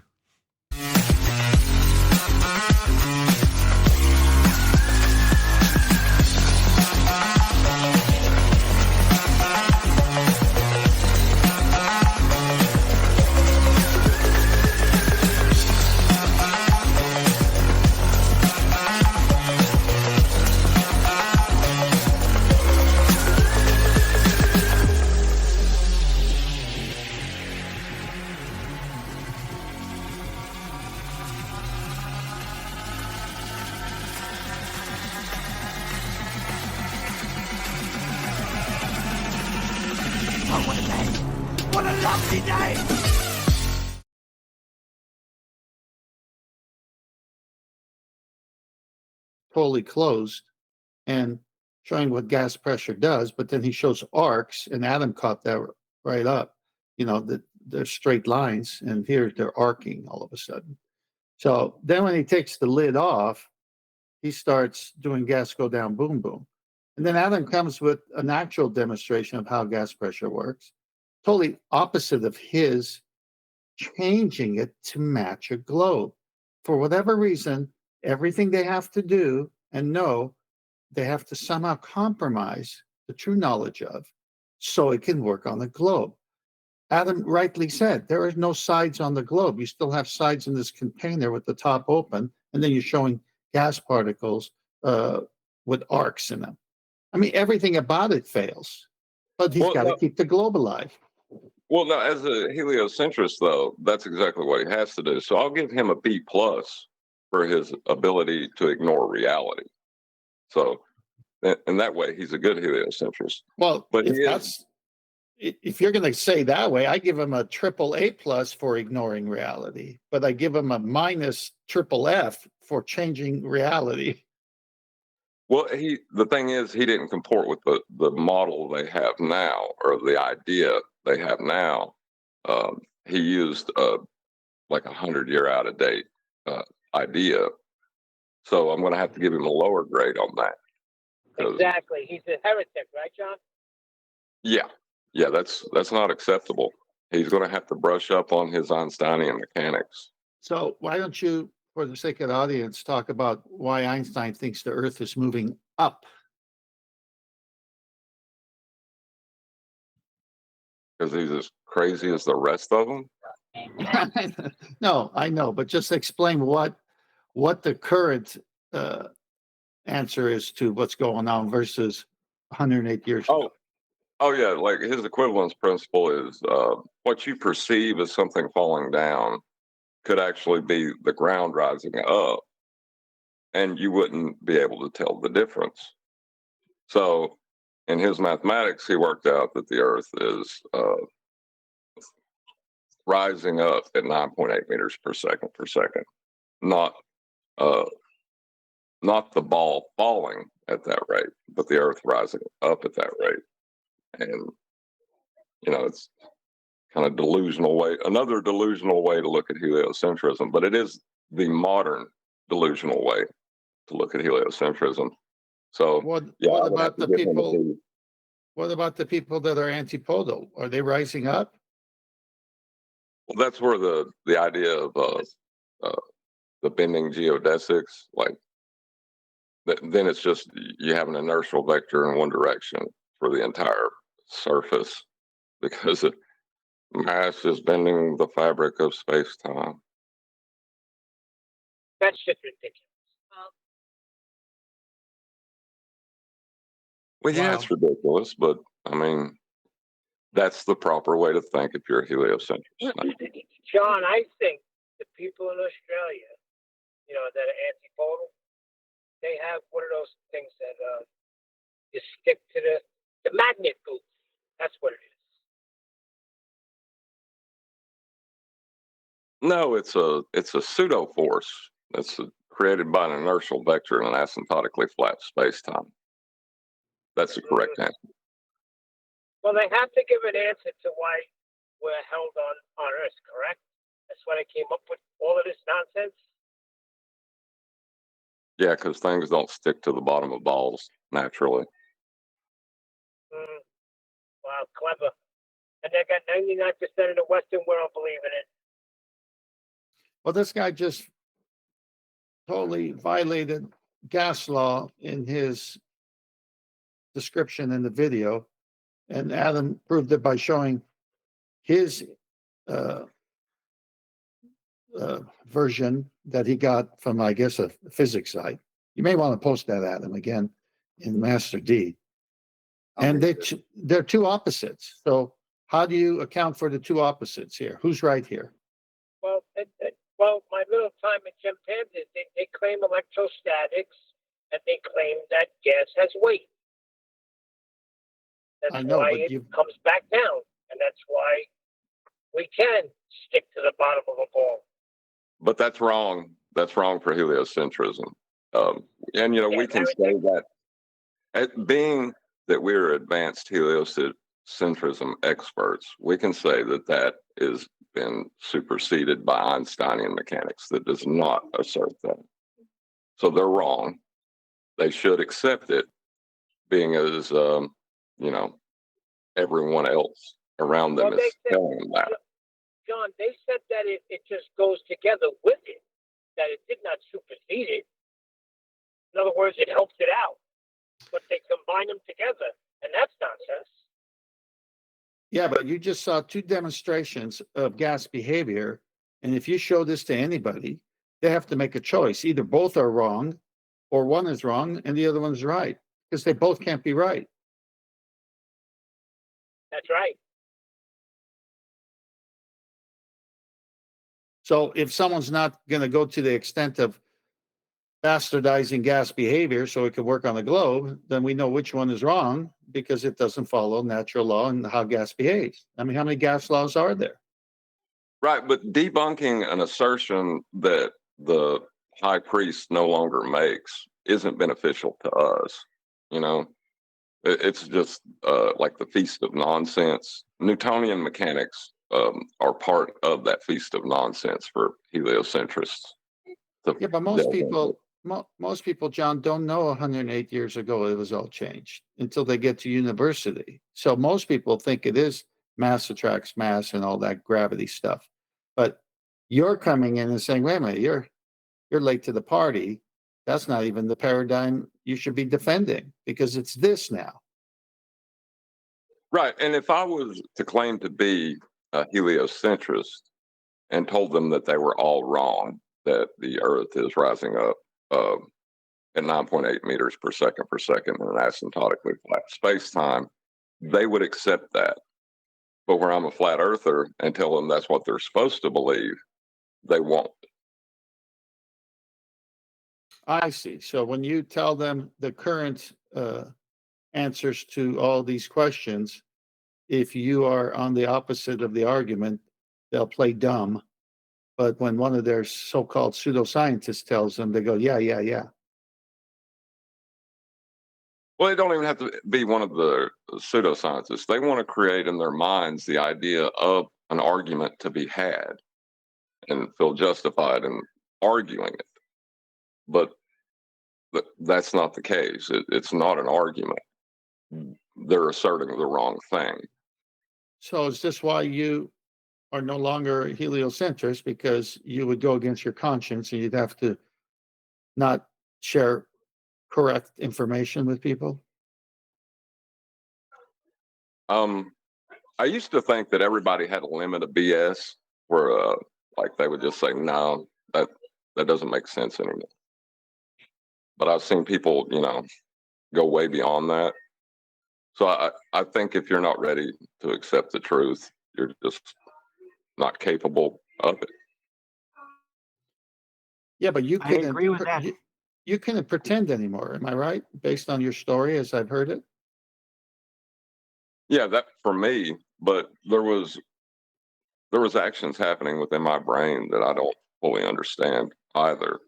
It was like a debate that happened all in the span of a couple of seconds, and my brain like went into overdrive, trying to figure a way out. You needed to digest it all first. That takes a long time. And then once the mental digestion is suddenly done, then it hits you and you just suddenly, it all falls into place. But it can take a very long time. Did with me on many occasions. So with you where you are now, John, from the time that first happened, what kind of knowledge have you gained since that day to where you're no longer having that issue in the brain? I don't know if I've gained knowledge as much as I've gotten rid of misinformation or recognized misinformation. Okay, so now that you've had time to study it and meditate on it and see what makes sense or doesn't, you've got rid of misinformation. So now you don't have that conflict anymore like you did at first, it sounds like. Oh, no, I don't have the conflict anymore. Like, I really don't. I don't care one way or the other, if people believe it or not. It doesn't bother me at all. So this goes back to what I was trying to say many times. I don't know, but you've just set it up perfectly for me. So when people are between two things, they tend to bounce within those two things. But if you could prove one of the things is misinformation, then you can at least say with full confidence, okay, well, that no longer has bearing on a future decision I must make because I've identified it as misinformation. Take, for example, today's two versions of gas behavior. It's easy to study it, go look and see who's going to have more truth behind it. It's going to be Adam's video. All right, so you're going to say, then I don't agree with this thing. So now what's left is not competing with anything. Is that what you're talking about? I'm not sure. because there Well- was a lot of stuff that happened. Like pride, anger, like I guess the stages of loss. I went through I ain't kidding when I got physically ill from it. That's how I felt. It was just like a sinking feeling for me when I first realized it, because I felt like a lot of the things I knew had just been ripped away from me. But is that a liberty? Is that giving you more freedom and liberty now, whereas at first you felt pain?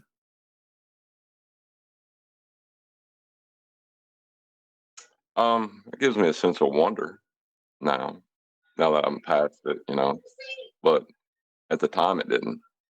At the time Right. I felt trapped. Dr. Phil, can I be next? No, this is important because obviously everyone is fighting it because of the pain. But then John has enough time to where he's on the panel and going against the old John. The new John is going against the old John. He couldn't do that unless he had mental relief and confidence that the new John is no longer governed by misinformation.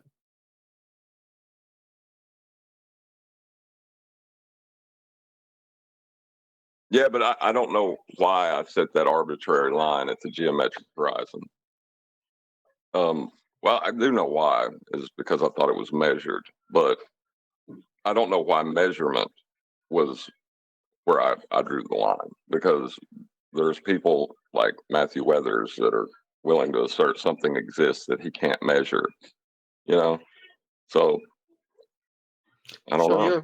You're referencing the black swan argument where the radius value of the Earth is debunked. Yeah.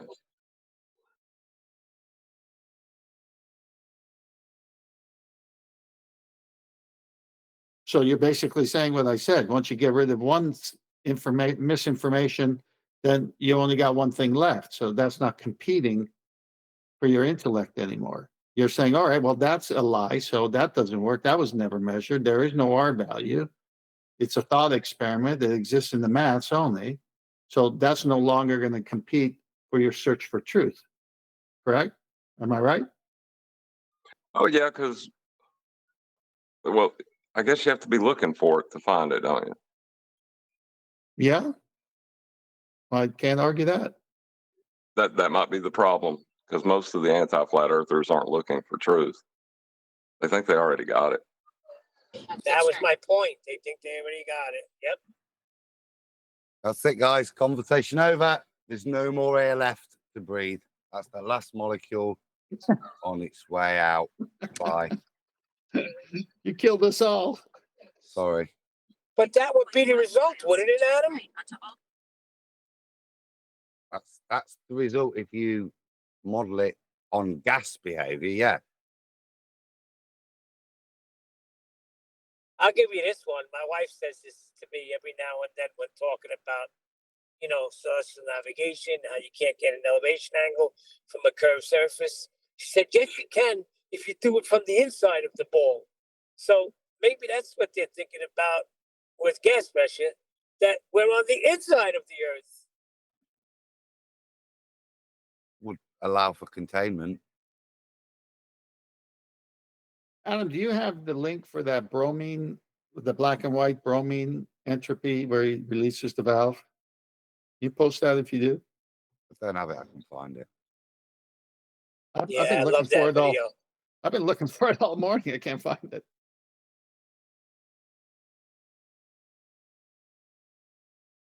I think that's where Zanuck got the valve from.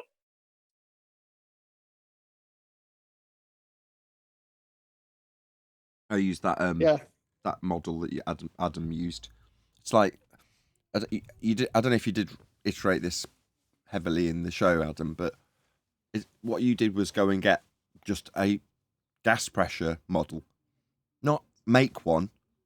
Presumably, you just got that off some website that is already readily available. I've seen loads of different ones like that that are showing the same thing. But he needed to make one specifically to get around this problem, didn't he? Give it all sorts of rules. You're like, why? Couldn't you have just got a gas pressure demonstrator like Adam did?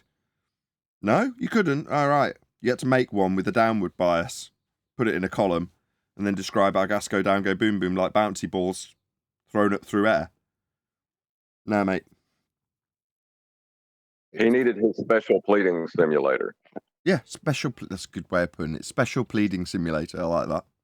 Well, that's exactly how and what was demonstrated there. Their special pleading for it to be viable gas behavior on a ball. What extra has to happen? What everybody's shown and how gas behaves. What the extra stuff? I mean, we called it. It couldn't have been more plainer. Gas go down, go boom, boom. That was rule 3. Right, gas go down, go boom boom simulator. That's exactly what that was.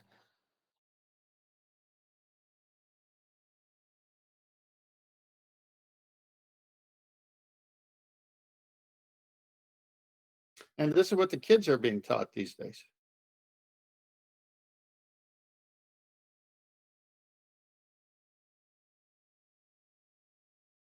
But I mean, maybe the kiddies, but later, right? Later, when they go to the university or whatever, they're not teaching you this, right? I mean, that point you should become informed that it doesn't actually work that way. Well, Hey, that's Adam, what's a prep school? I'm sorry, Ted. Oh no, it's an army school. I think I just rolled up an army school. Military school. Yeah, that's what That's John right, Neil. said. Yeah. John said, so Earth is going up is what they get at university, Einsteinian. It was a pretty comprehensive taking apart of that guy's nonsensical modelling ability and begging the question, special pleading, all the rest of it. That was a really concise taking apart. It was a good show, that was. Oh, it was I did beautiful. like. Oh yeah, I did like his malformed question to start it off. That really set the tone,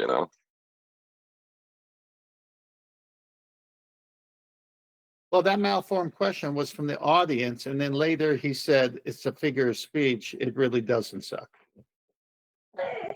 Well, that's the thing though. Like, I remember that from the other side, and the question being reformulated 4 or 5 years ago. It seems like. So he's doing like, what is it, a 2015 argument? That's not the question that flat earthers, or the majority of flat earthers, are asking. Yeah, that's a great example of the kind of projection that they might realise when I use this as an example. Often, ballers will describe the question that he's asked the way he's asked it. Why doesn't the vacuum suck the gas off Earth? Well, as I say, that is normally the phrasing you get from a baller. But then they'll immediately say, it doesn't suck, and explain how it doesn't, because they want to burn the straw man they've built up. But in terms of a common figure of speech, yeah, people do frequently refer to it as that, not us. But they want the person that's using that incorrect figure of speech to be demeaned as a flat earther. Like, no. You use it as a figure of speech. But now you're going to describe how it's accurately describing how gas exerts forces on the walls of its containment, only to then say, no, gas actually goes down. You're like, but then tell the audience that stupid flat earthers say vacuums suck. No, we don't.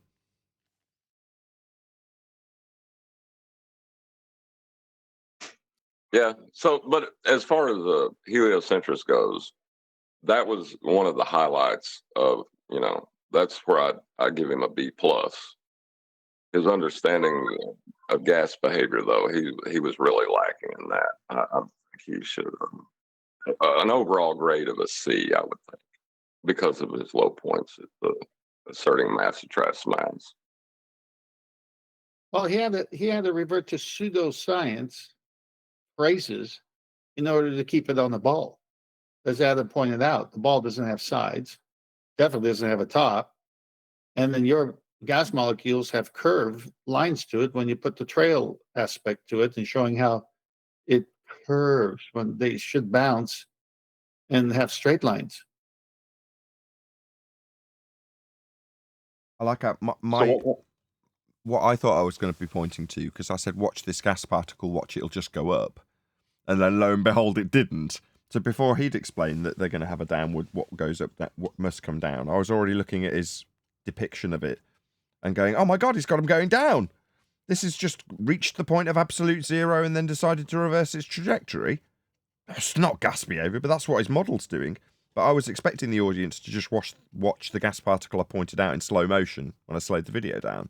I was expecting it to carry on in whatever vector it's travelling as per gas behavior. I certainly didn't expect it to change direction. But like Adam said, he was like 10 minutes ahead of me in the video and had already known, already knew at that point what he was going to start claiming. So he was saying that the gas molecule from the elastic collision eventually runs out of momentum and then falls down. That's what he was trying to say. Yep, basically. I seen a video, which don't ask me to back any of this up. I just watched a video on it, Nat Geo, but they were trying to get a particle to absolute zero, and they couldn't do it. But the closer they got to what they considered absolute zero, there was something happening that wasn't what they expected to happen. It was like becoming a new state of matter that they're, that we don't know about. Like, I don't even know how to describe it. It showed a little dot become a bunch of wavy lines, kind of. Kind of like a phase change of some kind. No, like diffraction, Possibly. it sounds like. Sounds like you're describing Yep. the breaking apart of actualization in the form of a particle back to its probability distribution in mathematical terms. That's what it sounds like you're describing. Yeah, that's kind of what it looked like, because it had the waveform, but it was really, really weak. A really weak waveform. It was just like a ripple effect, kind of. I'll see if I can find the video, but I thought it was pretty interesting because it's not just stopping. You know what I mean? Certainly didn't happen in that guy's model. Just reached the point of absolute zero, stops, changes direction, goes back down again. Yeah. So I don't want to call it an experiment. The observation that they had, it didn't behave like stopping. It was doing something else. I thought that was pretty interesting. How did they get it to near absolute zero? They expended a shit ton of energy. Again? Because they had to get the temperature like ridiculously low. No. How did they get the temperature ridiculous? Kelvin. How did they do that? How did they get it to near absolute zero? What equipment did they use? That in itself is quite a task. I think it's laser cooling.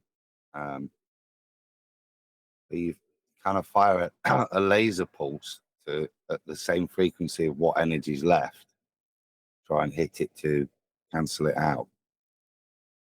When we were looking at emission of Celestine rock, where you get photon emissions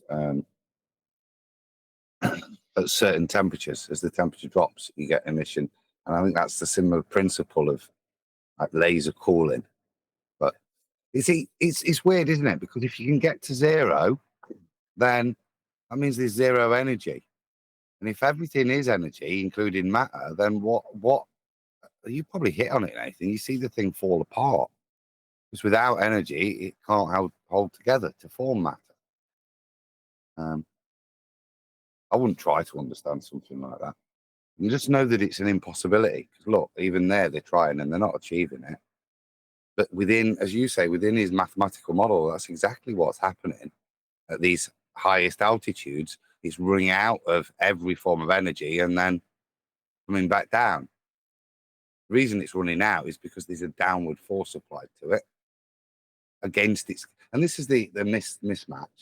You've got this whatever downward force it is, but this is applied against the kinetic energy of a gas molecule. That's nonsensical. But that's the subtraction they're doing to make that.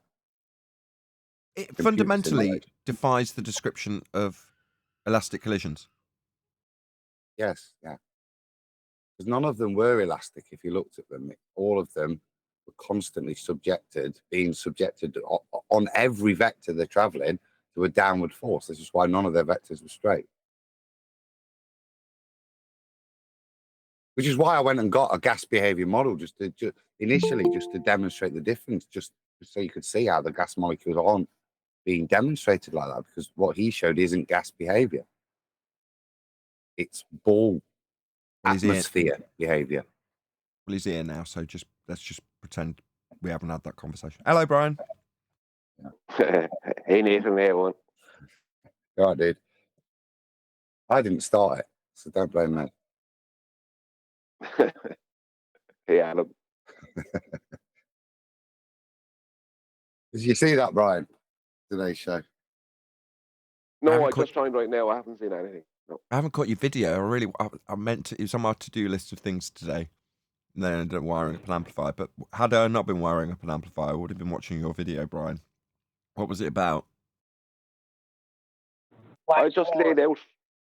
Yeah, well, it was about the Black Swan, but it was about the BLMSB 69's observation from 1 foot. He started at 1.5 foot, then he went down to 1 foot, and they could see 31 miles, over 31 miles actually. And I just laid out for the audience all the maths, thanks to Adam's help, all the maths for what that has to mean for the globe model, what they have to do. I showed them with the visuals then that I showed there on the show, of what size of an arc length of what they would have to call an effective circumference that they have to claim their globe are turned into for BLMSB 69 that day in 2021 on the beach in Santa Barbara. You know, I just showed, and I went through all the maths that they had to claim 306 over 6 hours. So it's not like 7 over 6 hours, it's 306 over 6 hours just for that observation. Whereas we don't need to claim any of that. Sorry, Neil.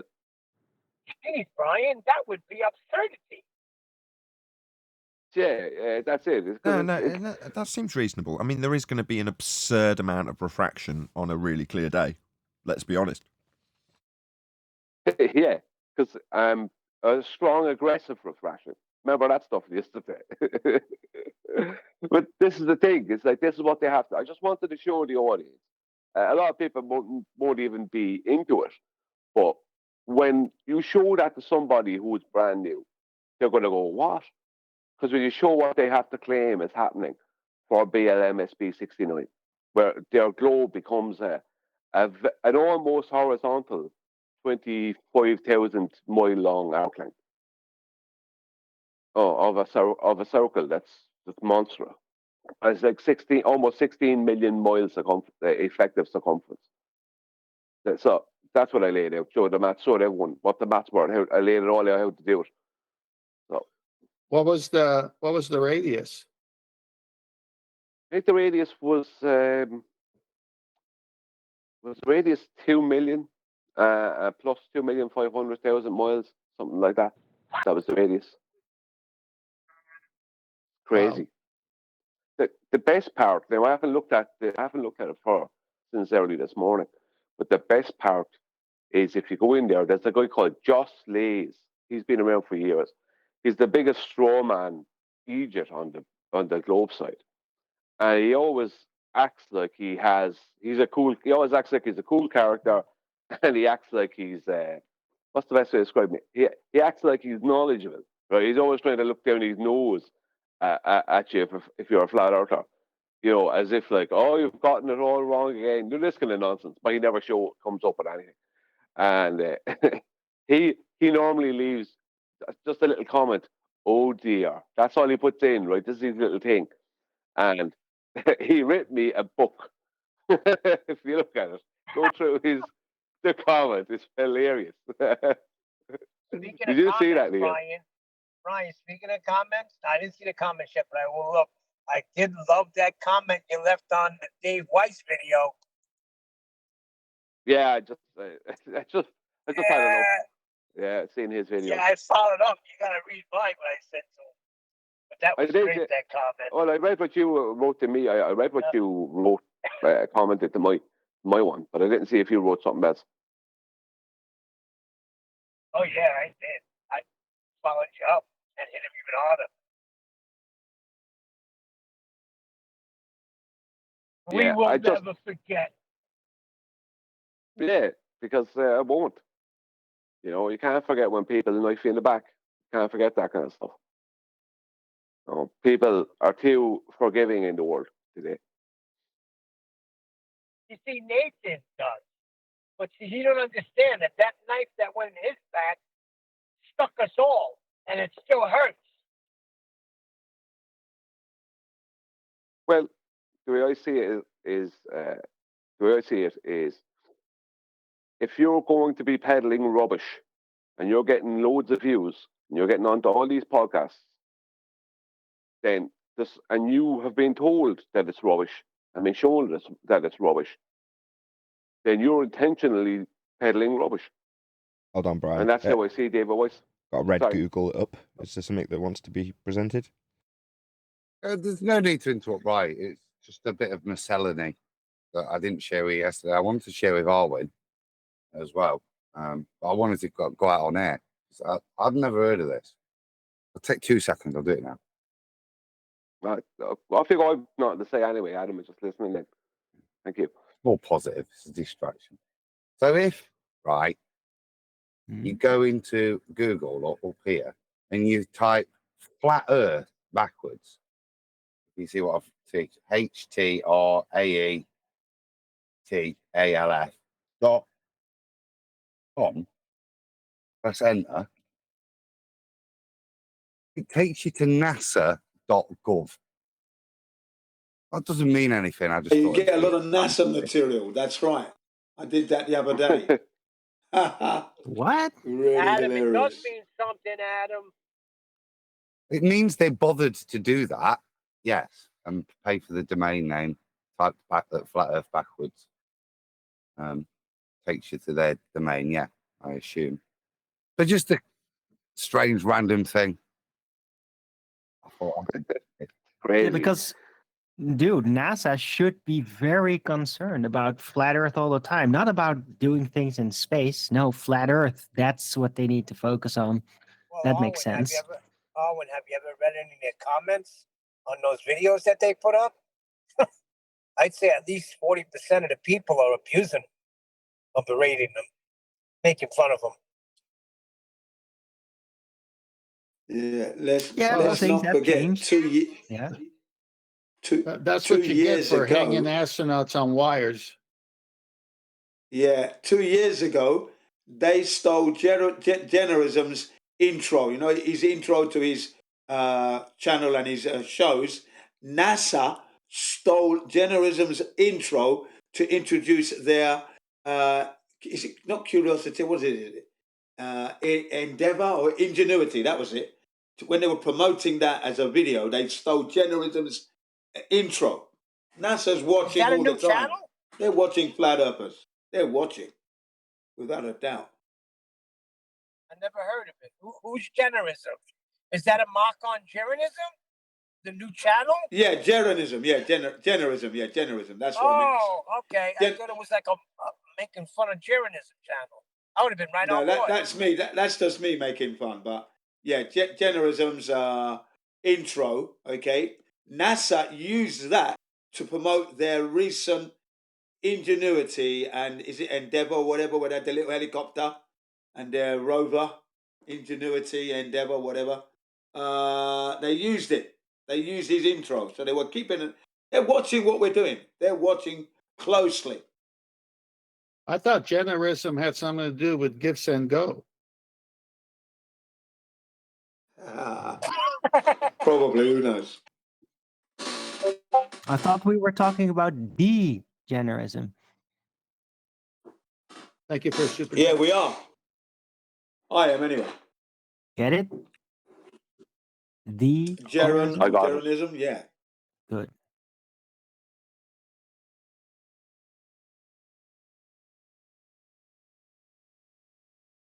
I would say it's not that far-fetched that the advanced heliocentric priests are watching the expert heliocentric and heliocentrism closely. That would be a wise thing to do if you're wanting to stay on top of your game. Well, good luck after today's show. There's no rebuttal. Can I ask Nathan a question? Yeah, go on. Or Adam, well, if you're busy, it doesn't matter. Ask Adam. Yeah, okay. Adam, are you busy? Or John? Or anyone, actually. I just need somebody to I'll play along. decide after you've asked the question. How's that? Right, okay, right.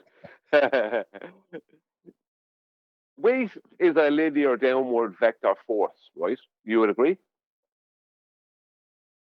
The convention, I would add more caveats to that, but fundamentally, yeah. Okay, but what we describe as weight or how we measure weight is via its downward only vector force on scales that we call a weighing scales. It's that, yeah, the downward displacement vector of solids and contained liquids, yeah, in the medium of air. Is how I'll caveat it, if you see what I mean. I understand, but I have a reason for not being so precise. If I dropped, let's just say, a piece of steel and a piece of wood, and would they both go down and land on the floor? In the medium of air? Yeah. Yes. And let's just say one of those, let's say the piece of steel was heavier than the piece of wood. Would they both still land on the floor and the piece of steel wouldn't be underneath the piece of wood? That's highly unlikely. Yeah. So if I drop them with a distance between them so they don't end up landing on top of each other, I drop one with my left hand, the steel with my left hand, and the piece of wood with my right hand. They both end up on the same floor. They'll hold the same elevation above sea level, yeah? You'd agree? I would describe it as when you pick them up and took them out of equilibrium, they will both return to equilibrium once there is no artificial arrest in place anymore. Okay, but the point I'm making is they won't align themselves via their weight as per their elevations. So the steel won't be lower than the wood because it's heavier. When it lands on the floor, a solid floor, that piece of steel and that piece of wood will be on the same carpet or floor, and their elevations at their base will be above sea level, will be the same. That's my point. You'd agree. I'm going somewhere with this. Yeah, they'll both be an equal arrest, yeah. Yeah. So how could air at ground level and air at 10 stories up be different weights? It doesn't have weight. I'll go back to my initial description. The caveats which are important is solids and contained liquids in the medium of air. What possible weight could anything have in of itself? It doesn't make sense of the description of the convention of weight. It makes a nonsense of it. It denies the convention. Exactly, right? Because what's the medium you're weighing this air in? What are you weighing? You can't. You're weighing it in a vacuum. It's not going to be able. It's going to just expand in all directions. The point what I'm getting at is our opposition equivocate with the word weight and what weight is described and shown to be, right? And how it's measured. They try and claim that the air that we live in, their atmosphere, what they're claiming, has weight.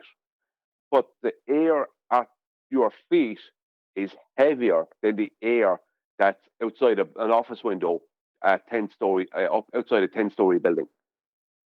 No, weight is weight, right? And if something has weight, as it's defined, that means its weight will be how much downward force it applies within the medium that it's in. Now, air is not in any medium. Air is the medium that we use to measure. That's our main medium because we live in it. We use to measure the weight of objects. It's the only medium. Yeah. You could do it with water and stuff, but Then we don't live in water. Huh? Then it wouldn't be weight. Well, it would have its water weight, but it. I'll give you that. I'll call that. Yeah, Kevin Costner. Yeah, like Kevin Costner. But the point I'm making is they try to tell the public that there's two different weights. The weight of the air at your feet is heavier air than the air that's outside of some office window 10 stories up. It's like, no, weight is weight, and weight is a downward vector measurement.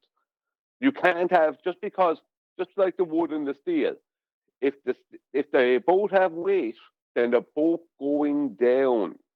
You can't describe something as having weight and it not be going down. That's the point I'm making.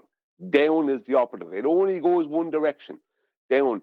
The wood doesn't stop falling 3/4 of the way to the floor because the steel is heavier. That's not what happens. There's not a weight gradient.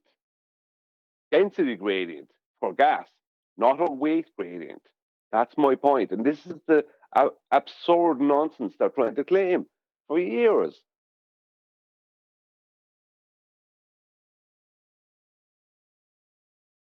The density gradients, if you're going to talk anything like that, between the steel and the air and the wood in the air, there's no relationship between the densities of the steel and the wood that have any effect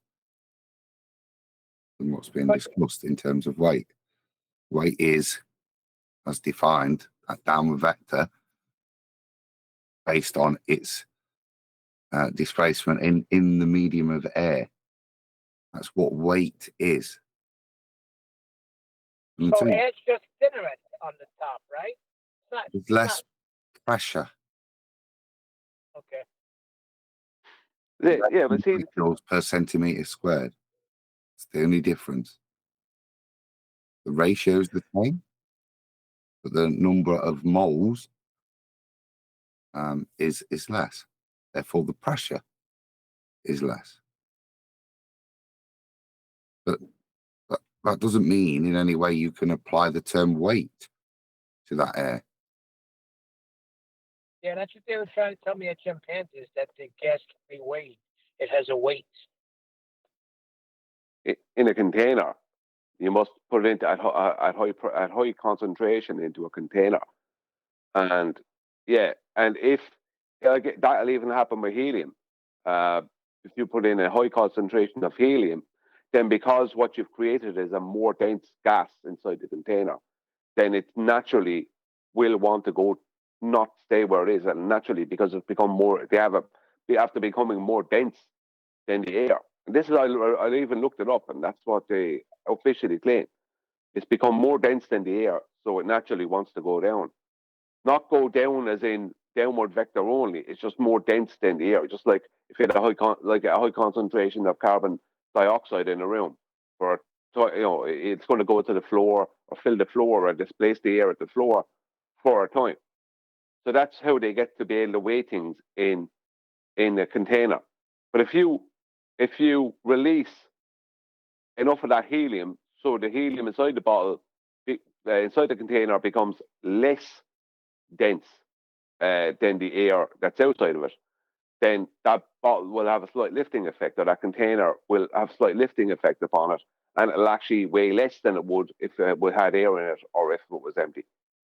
The point I'm making is, with all this, is they are calling something weight when not only is it the medium we weigh everything in, which is air, and not only does it not have a singular downward vector, which is what we have to measure weight. It has a vector in all directions equally, based on, and the only thing that changes that is temperature. So it will speed that up, slow it down, whatever, it's temperature. So they're trying to say that the person breathing air that's coming in 10 stories up in a building is breathing in air that's that has weight, but not as much weight as the air down on the footpath below the building. It's like, no, weight is down. If air had weight, it would all be on the ground. It couldn't be anywhere else. We'd all be crawling around trying to breathe on the ground. That's what we'd be doing if air had weight. Because it's completely nonsense. It's complete nonsense to claim that air has weight. I mean, it's how we define weight is opposite from the behavior of gas. You know, how could it have weight and have elastic and be described as having elastic collision?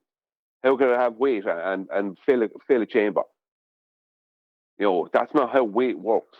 Weight is it goes down in the medium of air, or how much down force it has in water, whatever. The point is that, you know, a different medium, so it's not going to have as much down. But the point is, or as much force down. The point is, it has to be going down to have weight. All down, not a bit down, or not some down, all down. That's my point. And just pointing out the ridiculousness of what they're claiming.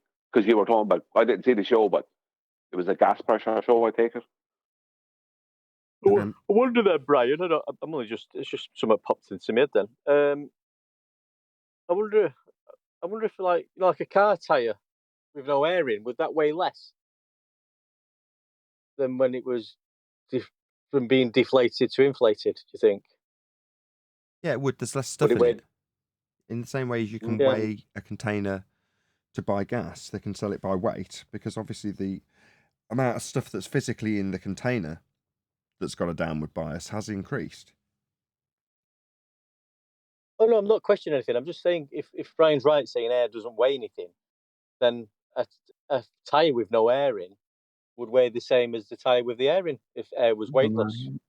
You can put the air in and it'll weigh a bit more, won't it? But this is the difference.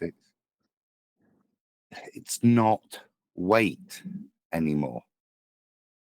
Yeah, we cannot quantify the number of molecules of gases with weight. We can affect the reading on the scales by putting more and more pressure in, and that'll make some slight difference. But the change won't be commensurate with the term we use as weight, which is, go back to what QE has always said, guys, when you're talking about gases, the only way to quantify them is in terms of volume and pressure. That's how you figure out how much of it you've got. And that's what weight is, how much of a solid and a liquid we've got. But when we're dealing with gases, we cannot quantify it with weight. We have to quantify it with volume and pressure to define the amount we have. And on that note, I'll say the weight of gas is nonsense, but the force the gas exerts on the walls of the container would be the gas pressure we are all breathing. Therefore, the sky vacuum isn't real. It would be an availability of volume for the gas to fill. So outer space is fake. There is no sky vacuum, and all claims of anything that's taken place in that sky vacuum are automatically debunked. With that, I'm going to say another huge, massive, enormous thank you to both Discord and G+ panels for making today's after show possible. And of course, a massive thank you to all of you in either Nathan Oakley 1980 or Nathan Oakley premiering streams. Hopefully smashing the super chat, liking, commenting, sharing, subscribing, joining as a Nathan Oakley 1980 channel member, and all that good stuff. I've been Nathan Oakley, and I will see you all in the next video.